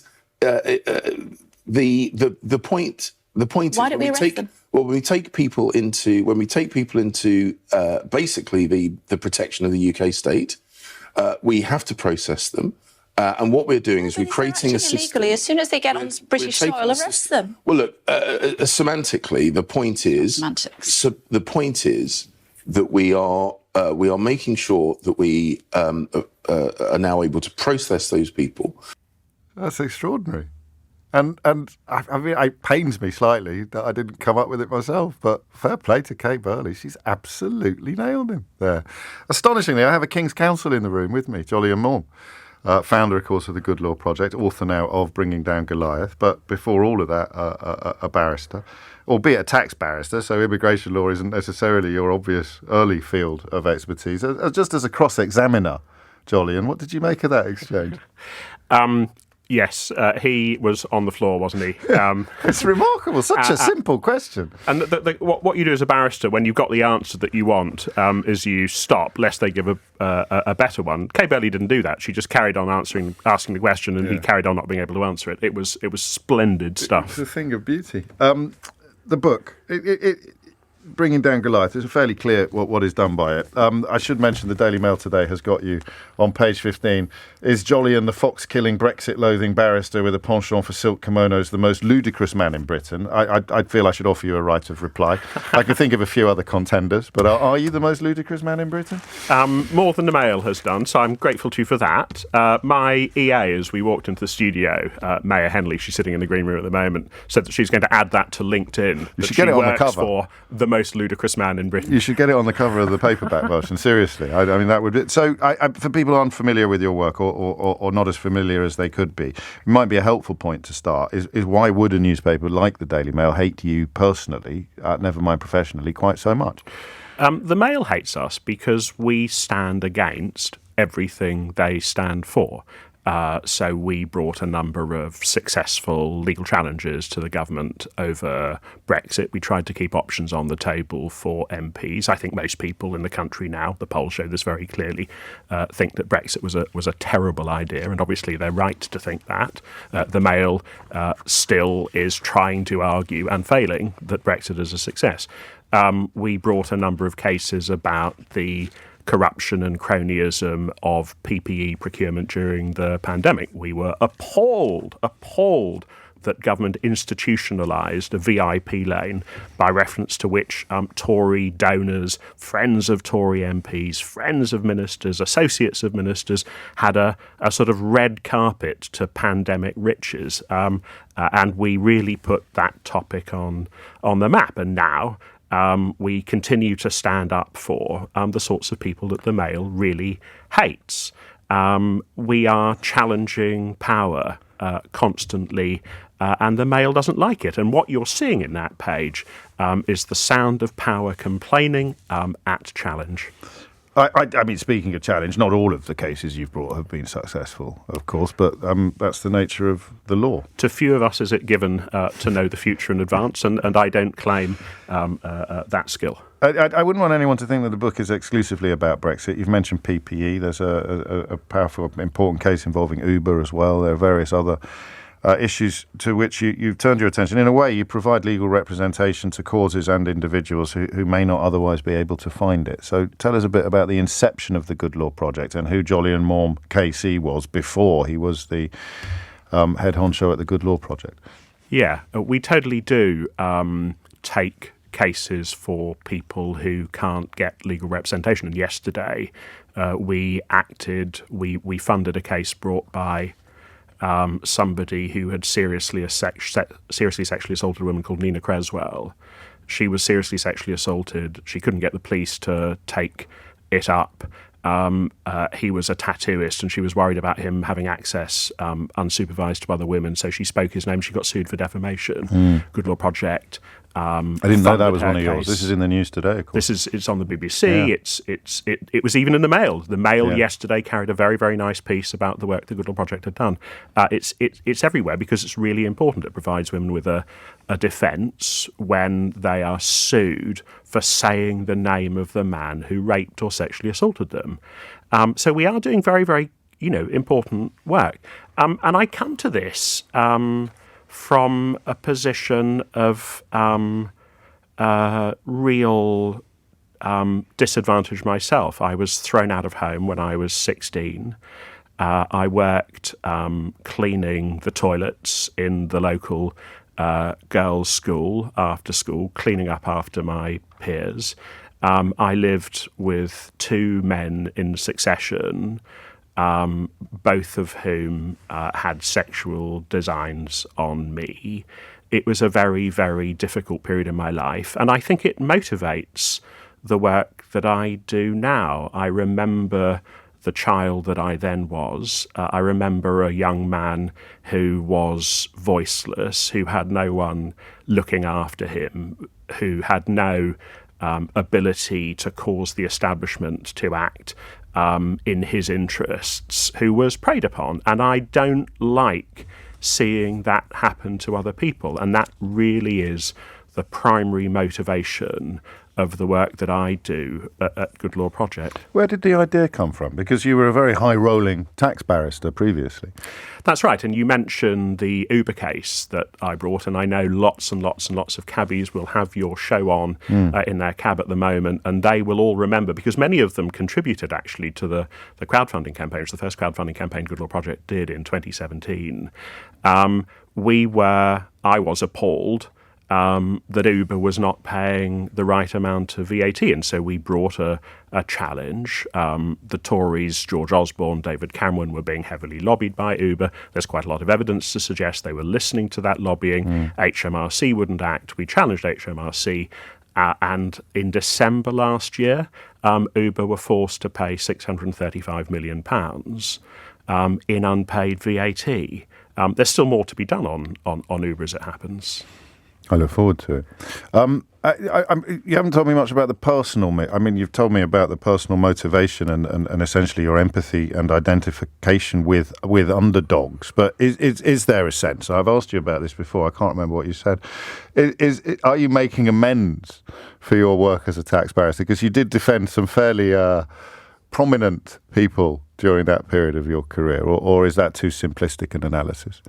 I mean, it's certainly true that I look back over that period in my life from about 98 till about 2013 with a slight sense of mystery as to why I continued doing something that I didn't enjoy very much for such a long period of time. I mean, it's very, very lucrative working as a tax lawyer. If I was continuing to work as a tax lawyer now, I'd be paid sort of 20 times what I earn at Good Law Project. But I was never terribly motivated by money. I think what kept me there, what kept me doing that, was the fear that if I left the bar without becoming a King's Counsel, and I talk about this in the book, I would spend the rest of my life feeling as though I had failed. And I did not want to carry that air of failure in my own head for the rest of my life. But once I'd got silk, I could sort of unshackle myself from that fear, and I could spend my life doing things that felt much more important to me. And are you surprised by the role into which the Good Law Project has grown? Yeah, I mean, we now have, and I'm grateful to every single one of them, more than 30,000 people who give us money every month. We would be the second biggest political party judged by subscription income if we were a political party. So we get more money from our members than the Conservative Party or the SNP or the Lib Dems do. The only party that gets more is the Labour Party. And we have 50 staff. Of course, as the political class in the UK sinks sort of further and further into the sea, as things get worse and worse on so many fronts, there is more and more for us to do. So when we started in 2017, there was just me. At the start of 2020, there was just me. In the last 3 years, we've put on about 50 employees, so we're now quite a big organisation, and we're still struggling to scratch the surface of what needs to be done. What should we be looking out for next? What are the most exciting prospects on your particular horizon? Well, we're very likely to do something on these appalling rules on voter ID that will stop. You've seen the numbers today, of course. The numbers, who've taken up the opportunity to get photo ID, which they didn't previously have. It's I think it's even lower than the worst fears. 4% of voters who need ID have applied. And of course, this is going to mean that disproportionately young people, people from racialised communities, outsiders, the sort of people who would tend to vote Labour are now not going to be able to exercise their franchise. And that's a pretty appalling thing, not least because there was no need for it to be done in the first place. So you'll see some of that. You're going to see an awful lot of work from us over the next 6 months on the NHS. You know, this is an issue that touches the lives of everybody in the country, or at least everybody who can't afford private healthcare. And we think there is quite a lot, actually, that the law can do to put further political pressure on the government to take seriously the needs of those people, regular, everyday people, the sorts of people who are listening to your show who can't afford private healthcare. We think that if all of the Conservative Party were forced to use the NHS, they'd take much more seriously the decline, the really tragic decline in the NHS, which means that lots and lots of people just can't get access to healthcare. And you're also going to see us taking on one of the big tech platforms for the enormous harm that its algorithms are doing to, in particular, young girls and women. We think we've found a way to tackle the use of algorithms that drive dangerous content to young people, and we hope to launch that relatively shortly as well. So watch this space. Absolutely. Bringing Down Goliath by Jolyon Maugham Casey is out now in hardback. Ignore the quote on the cover from some Herbert called James O'Brien and focus instead on what is contained within the covers, because, you know, you need to wonder why you're drawing fire from such powerful media outlets. The best place you could probably go to is this book in the first instance. Jolyon, always good to see you. Thank you so much, James, for having me on. No, thank you. 12:01 is the time. This is LBC from Global, leading Britain's conversation. Mystery Hour with James O'Brien. Hello. Gosh, I mentioned at 11 o'clock. It's the first time I've ever forgotten that Mystery Hour is on the horizon. What does that mean, I wonder? That could be the first question, couldn't it? I won't allow it, though, of course. Phone lines are already full. I always wonder if phone lines are already full before I've even drawn breath. What am I here for? Could you do it with a chatbot? Of all the hours we spend together every week, this is the one that you could probably do with AI, isn't it? Someone rings in, says a question, AI says something vaguely amusing in response to the material that's just been provided by the caller, and then the phone line is vacated in expectation of someone coming on to answer the question, which AI is qualified to judge as either being qualified to answer or not. I don't know. It's never going to happen, as far as I know. But I do want you to know that this is your weekly opportunity to achieve the sort of satisfaction not ordinarily available anywhere else on your radio dial. And the number you need, as ever, remains 0345 6060. Pause for a bit to hit this bang on time, 973. Hello. Should we just crack on? There's a board game, I should mention. There's a prize for my favourite contributor. The management's decision is final. There is no even vague algorithm for victor selection. It's entirely at my whim and even whimsy. You can find the full terms and conditions at lbc.co.uk. And that's it. And of course, if you want to buy your own, you can go to mysteryhour.co.uk, where you will shortly be able to find out more about the imminent booster pack. I think we're calling it a booster pack. 250 more questions and answers. Thank you. Yeah, that's what I thought as well. Thank you to everyone at Big Sky Games, where you can either augment your existing Mystery Hour board game or play it as a sort of self-contained exercise in and of itself. 12:07 is the time. That'll do it. Should we just just crack on? I think yes. Paul's in Glasgow. Paul, question or answer? It's a question, please, James. Carry on. Can drum patterns be copyrighted? That's an interesting question.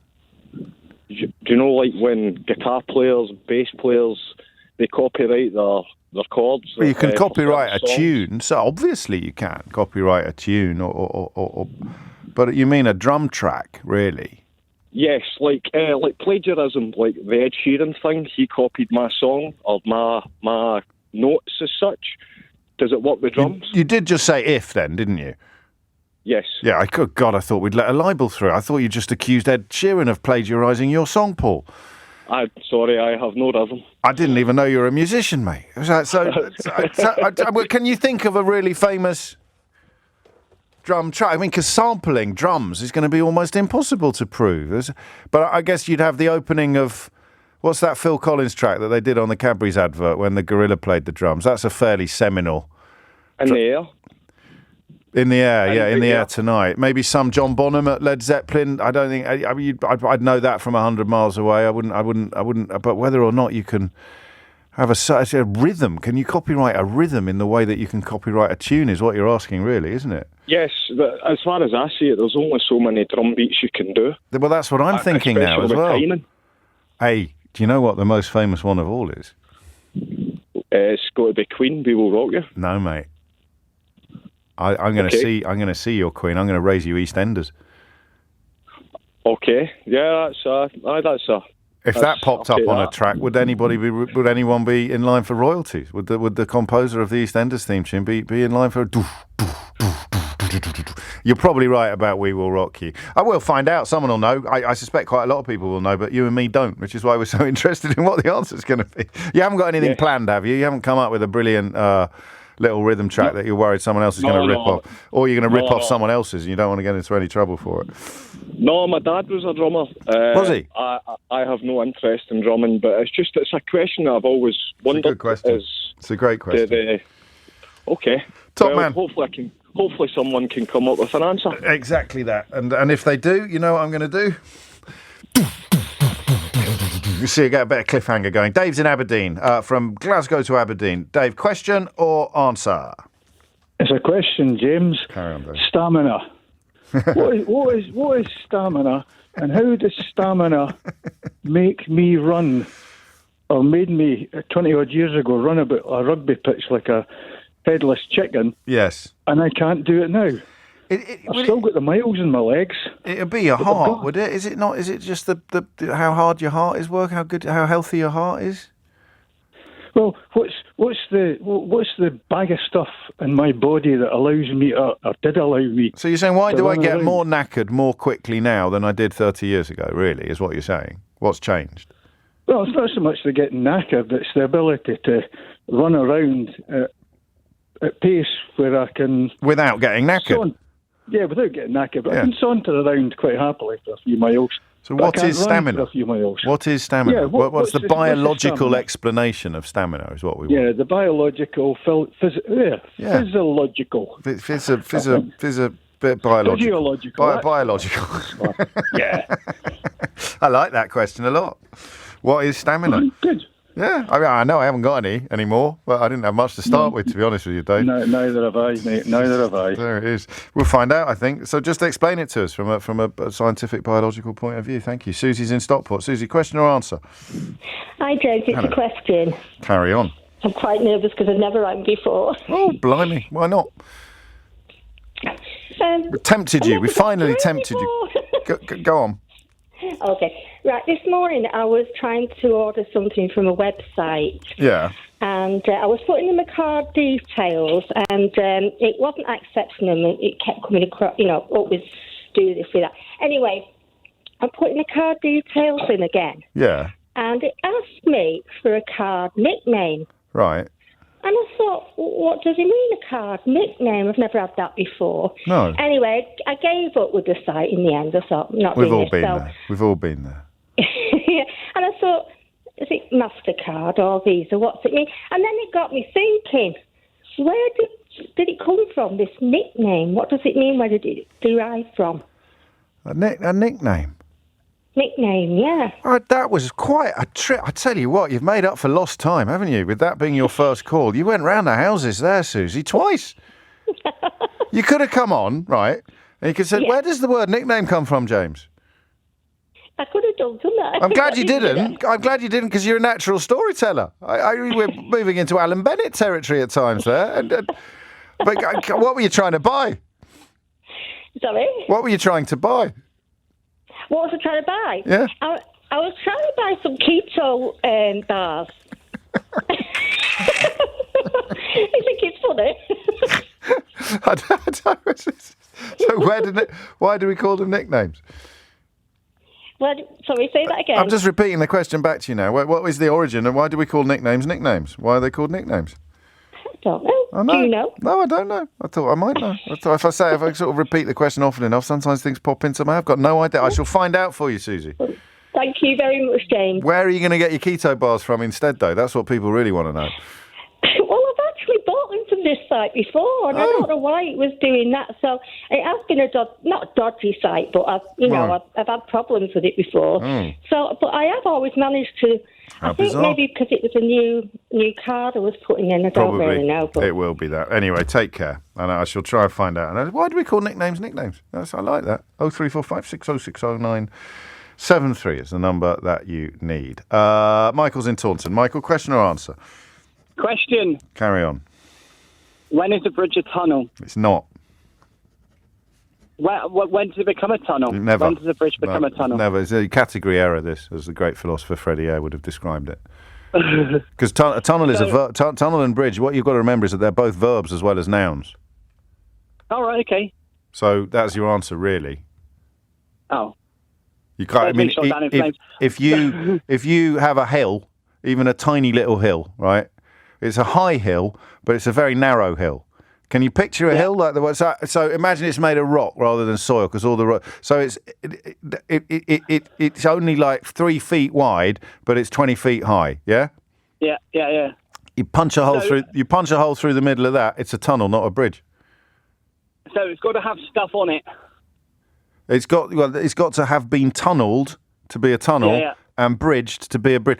I don't know why, Michael, I'm speaking with such confidence on this subject, but I'm in now, and I'm not, and I'm sticking on this. It's you can't. I understand your point.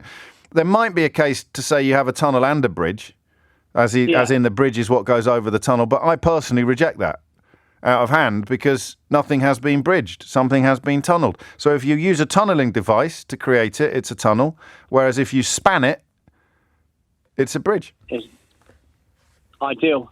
I think that's fantastic. Right. My daughter asked, because she's off school, sky catching and all that malarkey, and she asked me the question, and I'm stupid, and she... You're not stupid at all. I thought I know who might be able to answer that. Yeah? The LBC public or yourself. Yeah. So, Well, I'm taking it. I'm not only taking it. I'm actually quite pleased with that. I'm a big fan of bridges and tunnels and cranes. They are three of the things that bring out the anorak in me more than almost anything else. So, although I have no qualifications whatsoever, I am accepting Keith's round of applause on this occasion. Thank you, Michael. Best wishes to your daughter. If it's wrong, make sure you take all the blame yourself. 12:16 is the time. Mystery Hour on LBC with James O'Brien. It's 12:19. You're listening to James O'Brien on LBC, where Mystery Hour is upon us. Questions in need of answers. Can you copyright a drum track in the way that you can tunes? My thanks to Altrincham Dry Cleaners, one of my favourite Twitter correspondents, for telling me that they didn't use drums on the studio recording of We Will Rock You by Queen. And that makes sense, actually, when you listen to it. It just stomps and claps. It has a feel of happening in a stadium, doesn't it? I think the same thing happens in the film as well. 19 after 12 is the time. I've done the bridge and the tunnel. What's the origin of the word nickname? Where do nicknames come from? Don't say, oh, your mates make them up. I mean, where does the word nickname come from? What is stamina? Biological explanation of stamina. Stamina. And whatever questions you have can be added to the list. Doug's in Oxford. Doug, question or answer? Answer, James. Carry on, Doug. It's the drumbeat question. Oh, good. The answer is Hang on, no. Keith, where's the EastEnders theme tune, mate? You're supposed to build up some tension at this point. I give up on it. I'll do it myself. You've got the answer to the drums question, Doug? I do, yeah. The answer is no. You carry on. Sorry, there's me rushing in too early like a bad drummer. The answer is no. That you can't copyright a drum beat in the same way that you can do sort of a melody or a song progression or lyrics or what have you. It's just not considered to be something you can copy. Although for many reasons, you can sample drum beats and like for example, James Brown. Funky Drummer, Clyde Stubblefield, that's been sampled millions of times. I think it's considered the most sampled drum beat out there. But there's no royalty involved in that then? Or well, if you're sampling somebody's record, potentially you are. But you could just you could do your own version of it without any problem. You could program the beat, and a lot of beats because drumming is effectively mostly it's a combination of single strokes and double strokes, so it's the different combinations. So there are lots of different versions, and it's a very very human thing. So four limbs, 2 arms, 2 legs. When you're playing a song, even if you're playing the same beat that somebody else played on a record, it's very very difficult to play it in exactly the same way. So it's not as stiff. It's not as maybe you rush the beat, maybe you sit back on the beat, maybe you put more swing on it, so it can sound slightly different. And some of the best drum beats in the world are effectively copied or amalgamated from different songs that other people have heard. Of course. Qualifications? I played drums since 1985. I used to work in and sell drums in retail, and there are hard. There's nowhere left. There's nowhere. What was the last bit? Sorry, I interrupted you. No, I was saying I still gig regularly in a band. So. Oh, good. Impossible now to find drum retailers. Almost. There's some one really in good ones Battersea. around. There's one in Battersea. There's none left on Denmark Street. Can you believe that? I can. I've been down there recently. Yeah, it used to be the place, but I was employee number 1 at a place called Wembley Drum Centre, which is still there. That's right. That is still there. Because I need to get some hi hats. Do you? I'm not very good, but I've got the drums. I haven't got the cymbals at the moment. Really? Oh, come on. Which is tricky. Right. It's tricky. But I'm supposed to be writing a book. You've got me number. Give me a shout. I'll sort you out. No, I don't need to scrounge. I don't need to. That's outrageous behaviour. I like that. I imagine you'll be flooded with hi-hats being sent to you as we speak. I very much doubt it, but I just thought I'd mention it so I sounded briefly like I might know what I'm actually talking about. There you go. Bless you. Round of applause for Doug the drummer. Thank you very much. 12:22 is the time. Stuart is in Birmingham. Stuart, question or answer? It's a question, James. Carry on. James, when you're sending your mum a Mother's Day card, and you write, "Dear Mum," how would you spell mum? I spell it with a U, because my parents are not from the Midlands originally. Well, that's my question. My mum passed away recently. I'm sorry. Talking to the funeral director about the service and all the rest of it. And I grew up in Longbridge, which isn't a million miles away from you in Kidderminster. No. And we've always spelt it M-O-M. Of course. And the funeral director said, how do you refer to your mum? How do you spell your mum's name? Yeah. And it hit me at that point. And I thought, crikey, yeah, we've always spelt it M-O-M. And he said, do you want it M-U-M or M-O-M? And me and my sister both said M-O-M. Of course. And I thought, is it the part of Birmingham that I originate from, where we spell it M-O-M? Is it the whole of the Midlands? It's the whole of the Midlands, really. It's certainly in my experience. Do we want to know why? Is that why is it Mom?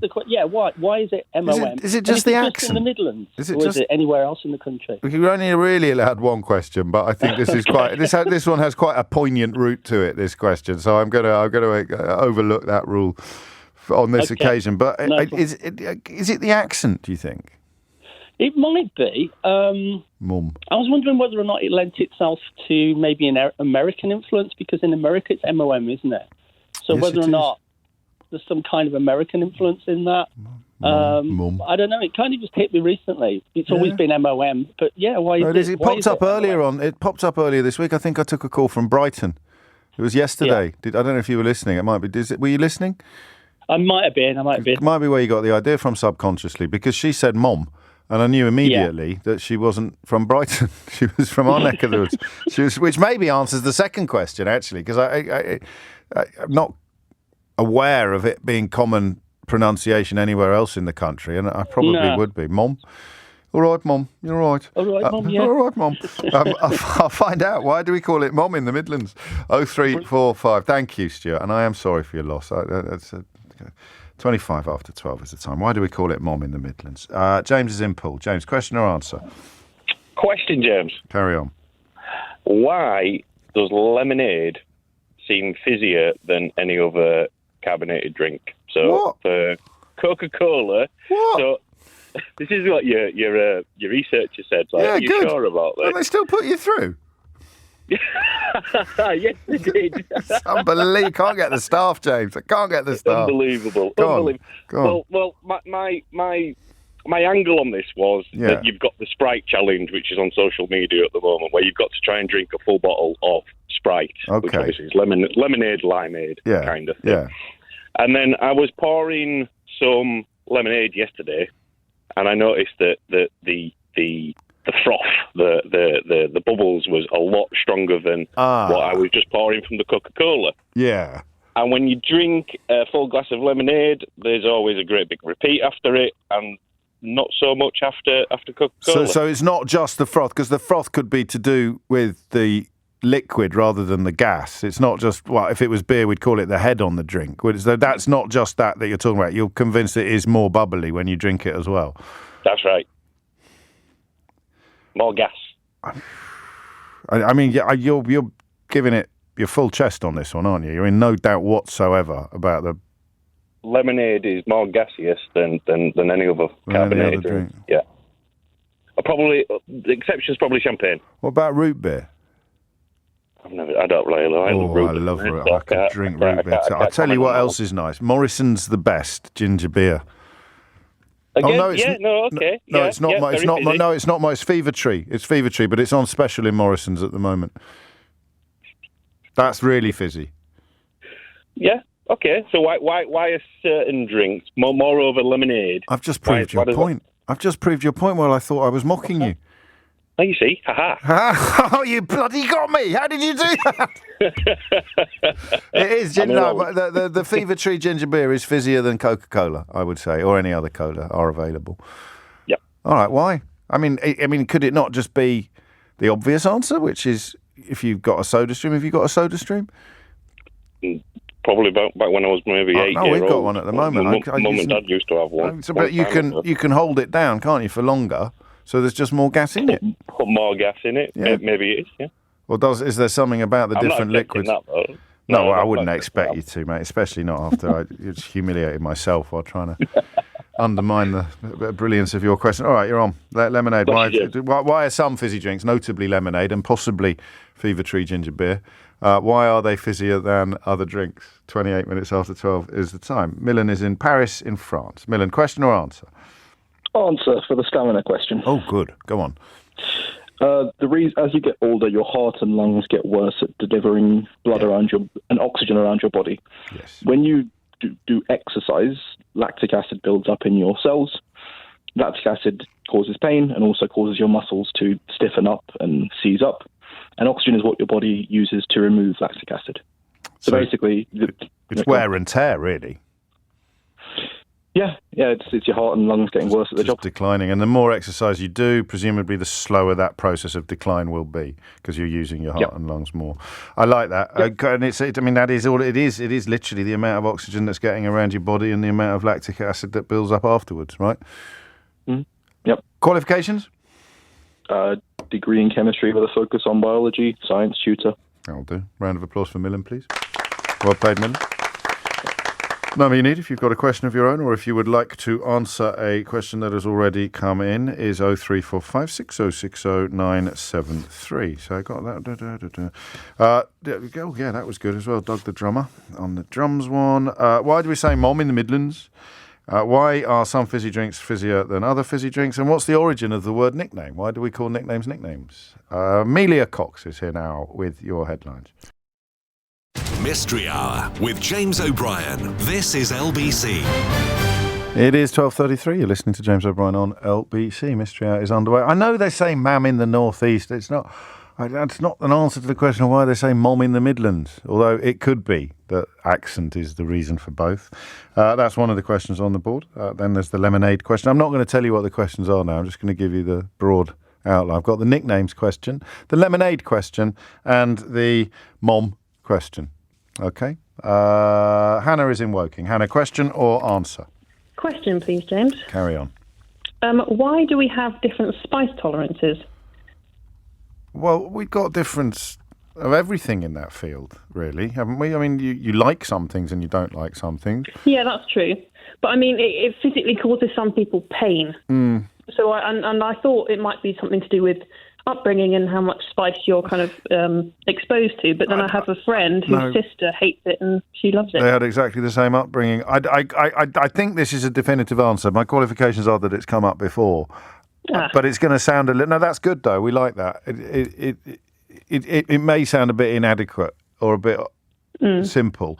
I can't remember what the receptors are called, but you've got receptors in your mouth. Mm-hmm. And the more receptors you have, the more sensitive you are to spicy food. So if you really, really like spicy food, well, it's not a question of liking it or not liking it, is it? It's a question of how much pain you're in when you eat it. And so if you've not got that many receptors, you will be having a very different physical experience from someone who's got lots and lots of receptors. Yes. But do you think that also correlates then to how well you taste things? Well, I wouldn't want you to think I was trying to pass myself off as some sort of expert, Hannah. You'll have lots of different receptors responding to lots of different things, but taste buds, we would call them, wouldn't we? I don't know. I think you've got a finite number. I don't know. I don't know why I'm trying to answer your second question, because you're not really allowed to ask it. No, that's true. So the answer to your question is receptors and quantity of receptors in your mouth. Okay. You don't sound persuaded. Well, I was thinking what kind of receptors. That would be good to know. Then. And all right. Why do we? Is it genetics or TRPV receptors? Ooh. Now you believe me, don't you? Well, let me try again. Let me try it again. I'll say it in Jacob Rees-Mogg's voice, and then you'll believe me, because people believe anything that comes out of his gob when he says it. TRPV receptors, Hannah, and stop being so abusive. Somehow I believe you less now. It is TRP something receptors. Okay. I'm taking a round of applause, by the way. I'm just prolonging the moment for I don't know what reasons. A round of applause from me. That is TRPV1 even perhaps been texted, but we've done it before. I know it's true. Thank you, Hannah. Alison's in Harrogate. Alison, question or answer? It's an answer, James. And actually, I'm in Knaresborough, not Harrogate. Oh, my apologies. Is that Mother Shipton's cave? Yes, but your researcher didn't know it, so she wanted to say Harrogate. She's very young. And she's very untravelled. She's never been to Birmingham. It's not my researcher, my producer or my assistant producer. Which one was it, Keith? Who spoke to Alison? Do we know? Because the other one's never even been to Birmingham, Alison. So I've got the least well-travelled production team in the history of radio. It's a miracle we're still national. They've never spoken to anyone outside the M25 before they got this job. It's outrageous. Keith thinks that Chelmsford is exotic. Where were we? Question or answer? It's an answer. It's Carry a on. nickname question. Yes. Oh, good. It comes from Old English, the Old English word "eke," which I think was spelled E-K-E, which means also or other. So it's your other name. Oh. And as it's got corrupted over the years, it's turned from an eke name to a nickname. Happens a lot, that. So the N has migrated from the an to the noun. Indeed. An A eke bit name. like orange, but the other way around. An orange. I love that answer because, of course, now that you think about it, you know, Charles the Bold, William the Conqueror, they were eke names, weren't they? Well, yeah. They would often have those sort of nicknames. Not qualifications. Well, I studied Chaucer's Canterbury Tales God. for my A-level. Oh, so did I. I hated it. And do you remember the line, "and eke the very piggies"? No, I can only Because remember we loved it. "a very parfit gentle knight" is the only line I can remember from Right. Chaucer. Well, my friends and I thought that "eke the very piggies" was wonderful. And that "eke," we were told, was also. And whether it was my English teacher that then told us about nickname and so on, I'm not sure. I can't remember. But, I love it. Round of applause. but I'm a linguist and I've taught you? languages all my life. So Well, I love that answer, and it gets you a round of applause. Thank you, Alison. Thank you. No, thank you. Narissa is in Munich. Narissa, question or answer? I have a question, James. Carry on. Why is it that the saying "the chickens are coming home to roost" has such a bad connotation? Because if you have your chickens, you would want them home. You'd want them to come home to roost. Yeah, and if you, I don't know, have a great investment and then you get loads of money, you never say, yeah, the chickens are coming home to roost. Yeah, but it's a figure of speech, as you know, so... Yeah, of course it's a figure of speech, but why is it so bad? Because it's something you've done in the past is coming back to hurt you, right? That's what it means. So the Brexit chickens are now coming home to roost in this country, as I'm sure you know if you read Der Spiegel, and they're absolutely Yeah. I am following. blistering. So the disaster. Brexit. So you've done something in the past, and now the consequences of it are arriving. The chickens are coming home to roost, and those are negative consequences. But why would it be that figure of speech? Because if you've got some chickens, the last thing you want is for them all to disappear. Exactly. And not come home to roost. Exactly. I'm trying to work out whether this is a brilliant question or not. I think it's definitely a good question. But can we think of other figures of speech? Because I don't know if we're taking it too literally. Well, I couldn't think of another one that makes so little sense. Yeah, go on. To me. No, you can't think of another one that makes so little sense. I'm desperately trying to now. I'm looking quite importuningly at my colleagues, but they're not. They're all looking away and getting on with different jobs and tasks. What? So something else so you would say, got all your chickens are coming home to roost, we hold all the cards. That's a good thing to do, right? We've got all our ducks in a row. That's a good thing to do. We've got... No, it's a great question. It's a lovely question. I presume it doesn't translate. It's a uniquely English phrase. Yes. You don't have an equivalent in German? No, I don't think. Okay, you're on. I'll try and find out. Why is that? Why is that? When chickens coming home to roost would be a good thing, why do we use it as a figure of speech for bad things happening? Thank you, Narissa. I love that question. Danny is in Barnstaple. Danny, question or answer? I have a question, please. Carry on. I believe that some people dream in black and white and some people dream in colour, and I want to know why. What do you dream in?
And what makes you think some people dream in black and white?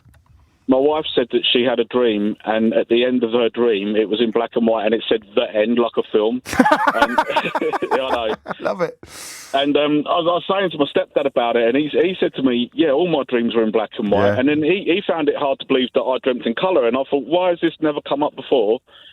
So I asked a few more people, and the young lad I work with, Josh, he said he dreams in black and white and in colour. And I've never dreamt. He's probably got Sky, has he?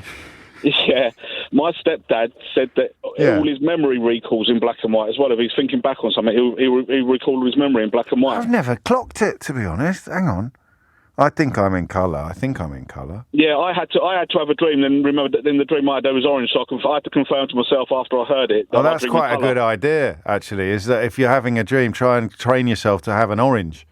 And then you'll know. I just remember dreaming orange. I didn't train myself. No, I know, but other people listening, Danny, who might not be able to, what are the odds on stumbling across an orange in your dream? You could try and train yourself like Leo DiCaprio in that film. It might have been a traffic cone. It might not have been an orange. No, that's a good point. Because I think I must dream about the studio a bit, mustn't I? Sometimes I close my eyes, I can see Keith's face in front of me staring back out of the oblivion that I face every day. But the red and the blue in the studio, I'm pretty sure when I've dreamt about being at work, it's been in colour.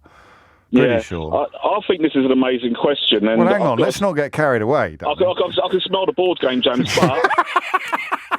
This is about my full time trying to get through with this question. What if it's already in the board game then? It wouldn't be so clever then, would it? You've never heard this before. I think I might have done.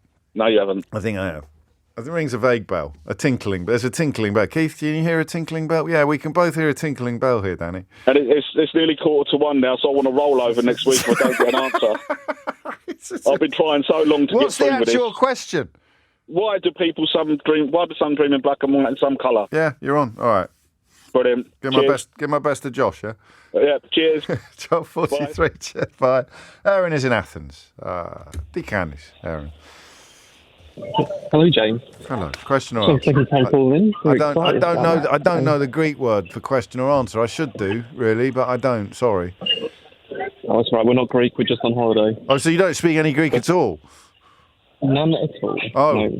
That's awkward. Carry on. What's the question? Well, we've been heading around the museum here, and we've noticed everything is measured in AD BC. Yeah. But we're wondering, how did the ancients measure time?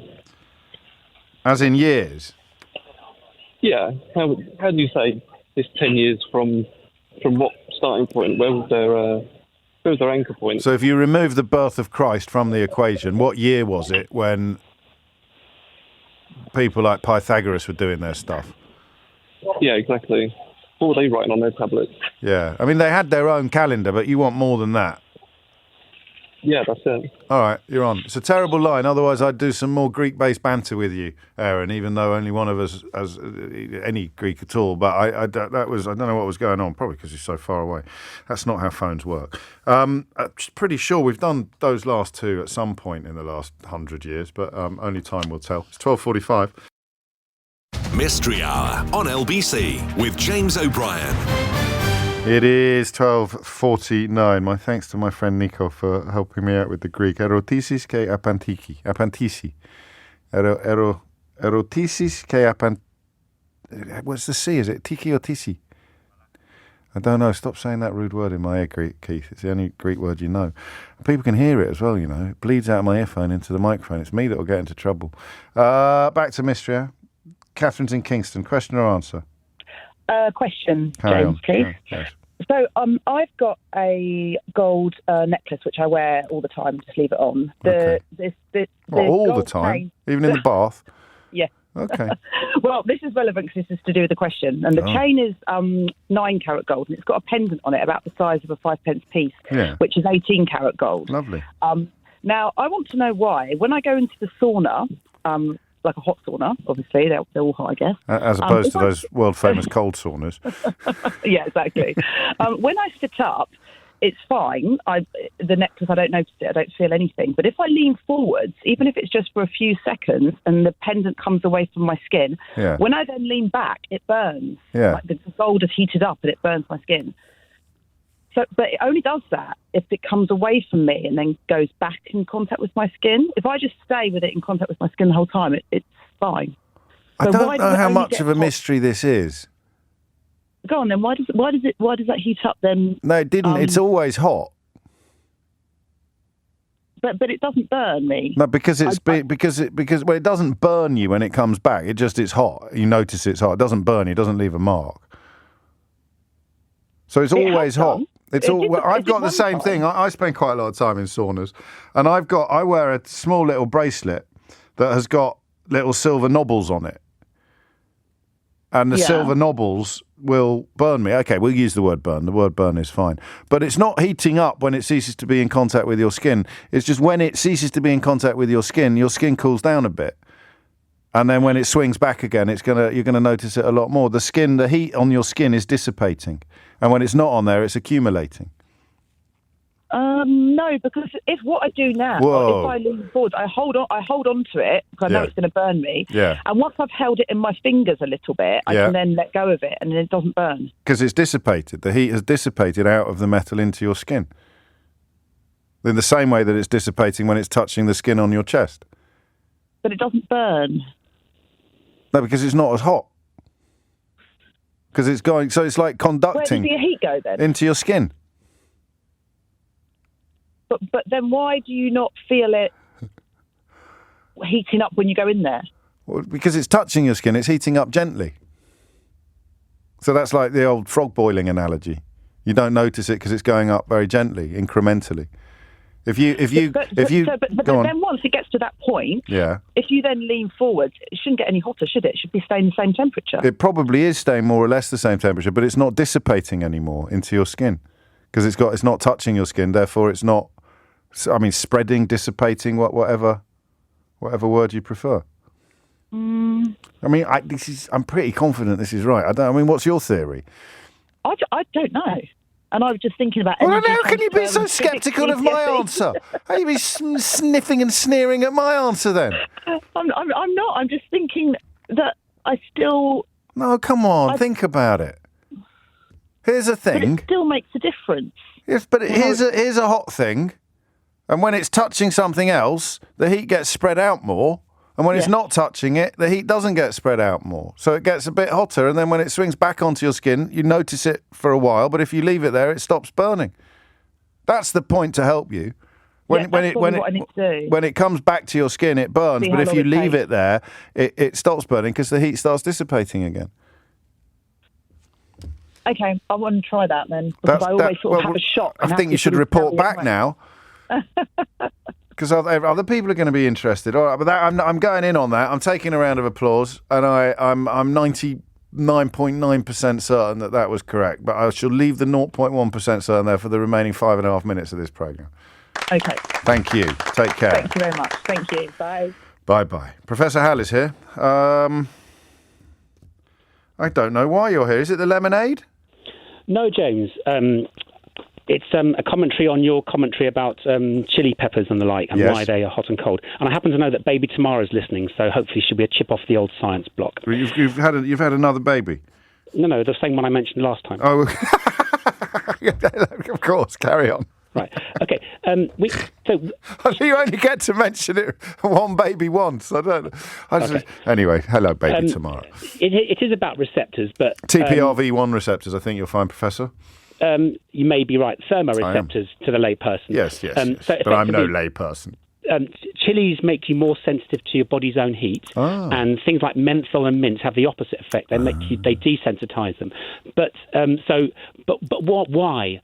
Why would they do that? Can we talk about that? Yeah. Evolution does not act with a purpose, but it's all about plants wanting their offspring to be germinated far away so they don't compete with resources. Yes. So what they do is they make chilies and spicy things less palatable to mammals, but curiously, birds don't have thermoreceptors in their beaks, so birds will eat them, animals won't. Birds fly them away, they pass through the bird and they germinate far, far away from mum and dad. So, in answer to the original question, it probably is about greater or lesser number of receptors per square millimetre, but the underlying story is quite interesting as well. I'm going to give you a round of applause, But I mean, it's. I'm not like you need it. You've got more than anyone else in the history of Mystery Hour, just for a quality contribution. Was I right about the sauna? I sort of tuned in and out of that one, but I think you were. It was about dissipating heat, so you were broadly right. Oh yeah, we can have a round of applause then. Now. Thank you. Oh, thank you. Love the baby tomorrow as well. James is in Nottingham. James, question or answer? Answer. Carry on. Yeah, but regarding the sauna. Oh, why? Gold has a very high electrical and thermal conductivity. Yes. When it's in contact with your skin, the outside of the jewellery will be at sauna temperature. Yes. And the inside will be at skin temperature. Yes. This will drive quite a high heat flow through it. Through the gold into the skin. Yeah, but it will remain on the skin side at skin temperature or some equilibrium between sauna and skin temperature. Yeah. If it moves away from the skin, it will then actually heat up to sauna temperature. And then when it swings back onto the skin, it's going to be hotter than the skin is. It will be hotter. So I think I still think I was right. I still think I was right, wasn't I? No. Well, I was. It is actually hotter. I'd have got a B plus. I'd have got a B plus. Well, a C. Come off it. What are your qualifications? Master of Astrophysics. Yeah, but apart from that? Got a couple of other degrees. How many gold necklaces have you got, champ? So, no, all right. I mean, I've got no common sense, though, James. Oh, you and me both. I kind of meant that, but I didn't say it right. And the bit I got wrong was that the outside of the bit of the necklace that isn't touching the skin will be sauna temperature, but the bit that is touching the skin will be skin temperature. Yeah. No? But when it's away from the skin, then it all goes up to sauna temperature. Will reach sauna temperature. Yeah. No, I like it. Round of applause for the astrophysicist, please. Thank you very much. No, thank you very much. Beautifully done. And Mark's in Barrow-in-Furness. Mark, question or answer? Yeah, the question I'm giving an answer to about ancient chronologies before AD and BCE. Brilliant. The Romans officially counted from the date when they thought Rome was founded, which was 753 BCE. Yes. And they gave the numbers ab urbe condita, from the founding of the city. But they didn't use that system very much. Instead, they named each year by the two people who were consuls in that year. Oh, really? This meant that people had to work really hard to learn and remember those, because it'd be a long series of two names for each year. Yeah, of course. And it wasn't so. That was often used, but people had to desperately try to know. What about in Greece? Do we know what happened in Greece? In Greece, each state had its own system based on local affairs. So if you went from Athens to Crete, you could be changing years. It could be completely different. Some people counted by the Olympiads, the 4-year periods of the Olympic Games. Okay, so they'd say the third year of the 53rd Olympiad or whatever. Love it. And there was a thing in Assyria called the Limu list, which was a list of leading magistrates, and that was the basis of Assyrian chronology. So things in different places. Perfect answer, as we always expect from you, Mark. I'm going to even spare you the business of reminding us what your qualifications are. Can we stop putting Mark on so late in the day on the program? I know we can only put him on after he's rung in, but that's 2 weeks running now where he's come on near the end, and we like to listen to him for longer, don't we? Pick a favourite. I'm going to go for Susie, who's probably still trying to buy her keto bars online at the moment. But she made me smile at the very outset, and it was her first time as well. So she gets the Mystery Hour ball game. That's it from me for another day. You can listen back on Catch Up on Global Player, where, do you know, you can also rewind live radio. You'll also find all of LBC's shows to catch up on, and the world's biggest podcasts. I thought you were writing, including myself then. The producer was writing while I was reading. I thought, I can't be that egotistical. That's not what people have come to expect. Including Mystery Hour, she was writing. You can download, there's loads of self-contained Mystery Hour podcasts. That's all on Global Player. Download it for free from your app store or head to globalplayer.com. Tom Sawbrook with you at 4 Sheet of Fogarty with you now. At 4 Sheet of Fogarty with you now. At 4 Sheet of Fogarty with you now. At 4 Sheet of Fogarty with you now. At 4 Sheet of Fogarty with you now. At 4 Sheet of Fogarty with you now. At 4 Sheet of Fogarty with you now. At 4 Sheet of Fogarty with you now. At 4 Sheet of Fogarty with you now. At 4 Sheet of Fogarty with you now. At 4 Sheet of Fogarty with you now. At 4 Sheet of Fogarty with you now. At 4 Sheet of Fogarty with you now. At 4 Sheet of Fogarty